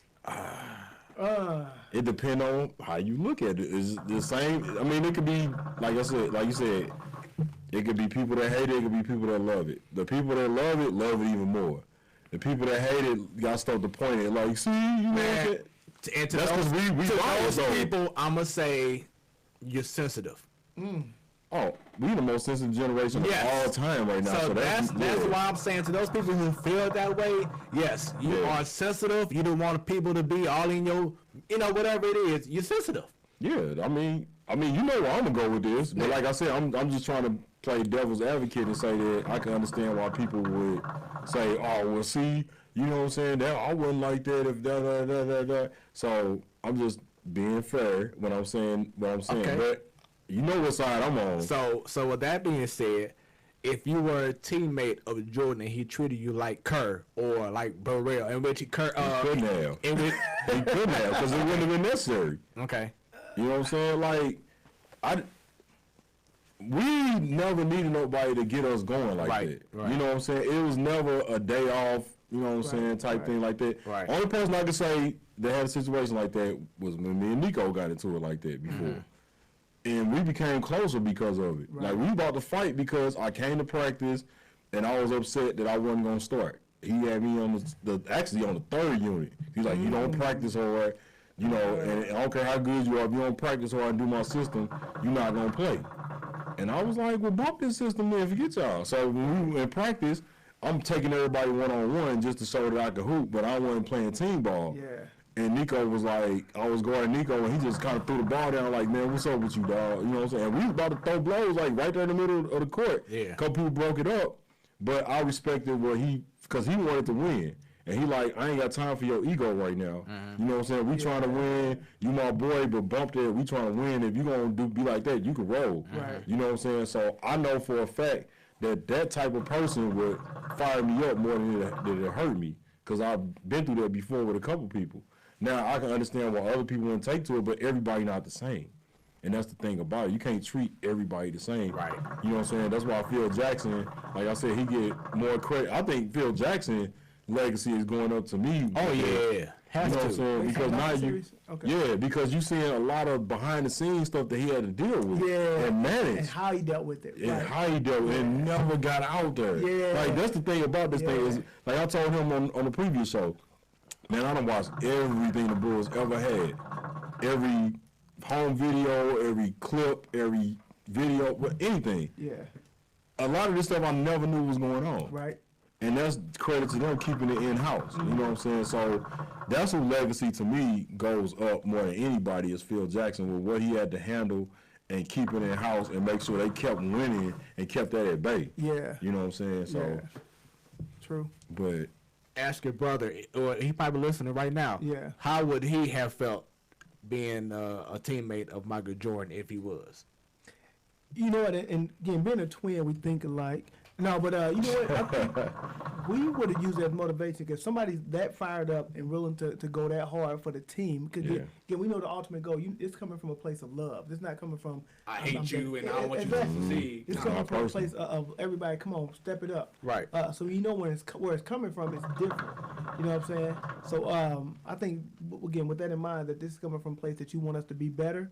It's gonna motivate you to go harder. so do you feel like any of your artists will respond to that the same way? As far as the business side It of was it? funny though.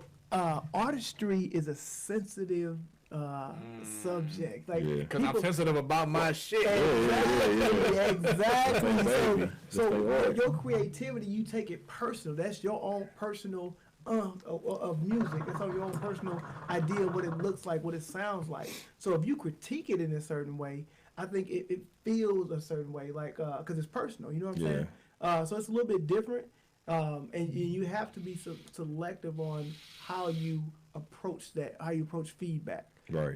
Not saying that, man, that sounds like shit. Like, you don't say that. Like, Yeah. like, hey, man, why don't you try this a little bit? See what happened, and we just going to try it. So it's how you approach it. Yeah. And same thing when you manage people, you approach it a certain way. That delivery is important. Yeah. Saying somebody ain't shit and you ain't hitting your numbers is one thing, but to say that, hey, I see that you struggling in this area, let's try this. Or how about I go out with you and let's try some different things. Right. That way, it's just a different approach, but you want the end result, you want you to get better Yeah. at the end of the day. Okay.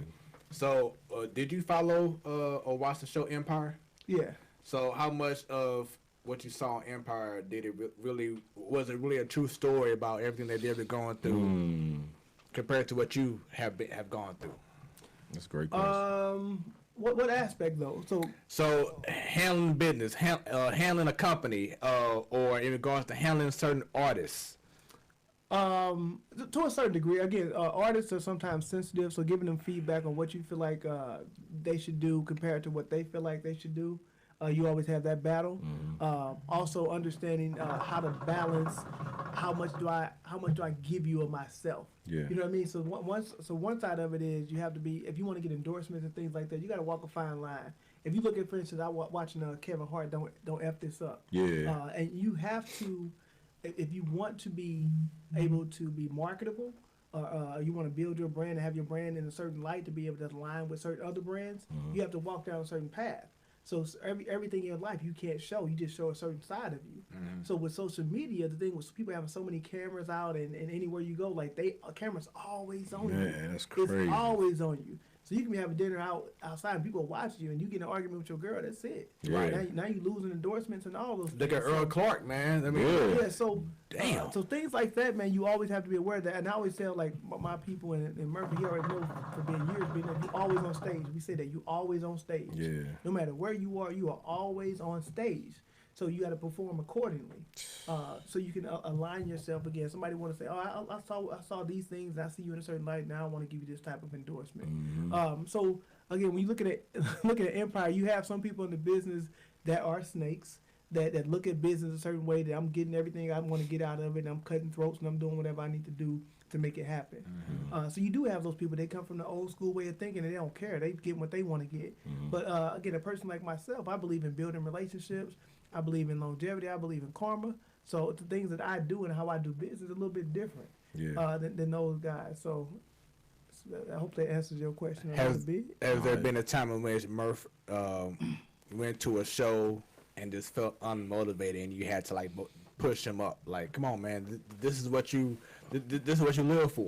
No, you know what's crazy? So naturally, I think Murph is more of an introvert. Like he's more of a quiet, chill, and just low key dude. But soon as he hit that stage, It's on the pop. man, he a whole different dude. He turned up. Yeah. It's a crowd. He in the crowd. He doing his thing. And I've seen him turn that off and on, like behind stage to when it's time to go. It's go time. Yeah. And as a professional, this is how he is, and he's groomed in that manner. Yeah. So I've never had to do that. Okay. That's what's up, man.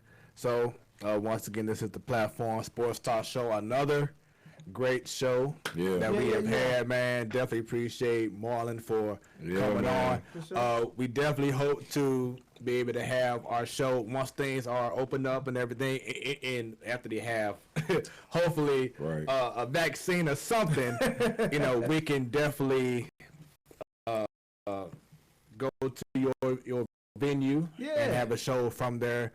We have a comment from Becky C. Becky with the get hurt now. She says, absolutely, it increased the love for Phil Jackson.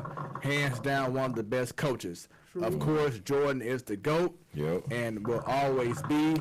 The Last Dance brought back all of the love for the Bulls and she biased. She can more. That's slick. She biased. That was good. I was messing with you. Thanks, Vega. Thanks for tuning in. Once again, hope that y'all are definitely following us on Facebook, on Twitter, on Instagram. We'll have information posted up on the stream after the show. Yeah. Go ahead and subscribe on YouTube. Click on that bell because anytime we go live, you will be notified. There we go. So now let's go ahead and get into our last segment. This is the final say. Yeah. So this is something, if you want to, whatever's on your mind in regards to what's going on right now, sports wise or whatever, just give the people something to live by. There we go. So all right, I got a mantra that I made up, and I live by this. So my mantra is knowing that no one is perfect makes it easier to strive for perfection. So what that means to me is, again, as you go through life, again, everybody wants to be perfect and have no hiccups and go through life being perfect, but the reality is nobody's perfect. Right. So there are going to be stumbling blocks. There are going to be things that happen in life that, again, that'll take you back. But understanding that that's a part of life and that happens makes it easier to keep pushing forward and moving forward. So that's my mantra. Okay, That's like it. that. Bunny, shouts out to her. She was a guest in the past. She says, "Wait, we doing hookah and talking sports, heaven on earth." Yes, during these times, Yes. we doing it up. And for those who And Henny. have now Yeah, checked yes. in and who may not have heard about your venue, let everybody know once again about your hookah spot real quick, man. There you go. He blowing. He trying to get them O's going. All right, so listen. Right, yeah, well, earlier, I said it. I had like 3 good ones. Yeah, I said it. I was like, hold on, he doing all No, so, He was an old, right. Nah, we ain't promoting that. We going Nellyville. True, let's go. No, my spot is it's actually 1636 Dale Morris downtown. About new emos. Diagonally from Emos, one Yeah. block over from Washington. Again, when everything's slow down, it's 2 levels. So downstairs there's a hookah, upstairs cigars, and once we get back open and popping, it's gonna be the spot to go to. Yeah. That's what's and what's the name of it? Glow, so it's Glow Hookah and Cigar Lounge. There we go. Yes, yes. There it is. All right, B, you up next, man. Oh, man, I lost my train of thought. All right. Let me think Sorry, of one real it's a quick. drink. Hey. Yeah. Nah. We just started talking about something else I kind of just got. So what I'm going to say, just off what y'all told me about The Last Dance, there's nothing wrong with being extremely driven in what you're passionate in. I'm a Capricorn, so I can attest to this. I'm a lot a of times, Capricorn. that's right. Don't hate. Ain't here to get managed, baby. You know what I'm saying? So, but nah, for real, on a serious note. Oh man, All right, Tyrese. I like this song, man. I can't help it, man. Who knows cool when you start speaking? And my girl have Mexican, so you know what I'm saying?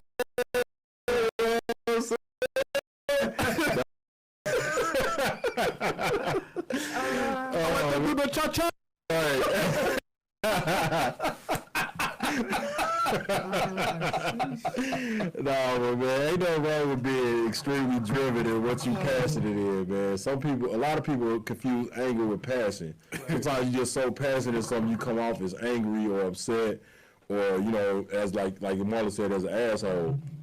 But honestly, man, if you passionate about something, you driven about it, go towards your goals and affect what you're trying to do. You see the end goal, you push towards it as much as you can. So, you know, just keep pushing it, whatever y'all passionate about. Shout out to my boy Dave King. Already. There we go. And mine is there's times where you just have to look in the mirror and say, what can I do to be better? Yeah. Stop trying to look at other forces, other people. Look at yourself and make a change in your life. You know what I'm saying? This is the perfect time, as we said before, to make a difference in regards to what's going on with this pandemic. Reset yourself. Look into the mirror and say, what can I do to be a better person? So once things open back up on the outside, I can provide something bigger and better. Yeah. We've had a great interview today with Yes. Marlon in regards to handling business, doing things different. Yeah. Focus on doing something different that can propel you to do something bigger and better in your life. Yes, yes. So with that being said, the Platform Sports Talk Show, another great show. one. Another one. Yes. Next week, Who that? I have someone for the ladies, Misha Morrow. She is, I met her years ago. She was the president of, at the time, the St. Louis Angels, women's professional basketball team. Coach Betts was the head coach Okay. of that team Angel, what up, at bro? the time. She's now a head coach at a current school, which will bring all that into the fold when she comes through next week. So, ladies, get ready.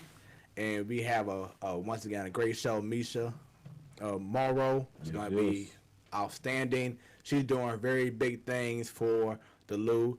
So maybe the Trials may know about her as well because she does so Pretty many sure they big do. things. Yeah. So we have a great show next week. Thanks for tuning in. We may have Stan back next week. We would definitely see. Hope everything is going well with him and his best friend. Prayers up. Marlon, thanks again, brother. Yeah, appreciate you, bro. It's been fun. Yeah. B. Baker, you already know what it do. Already.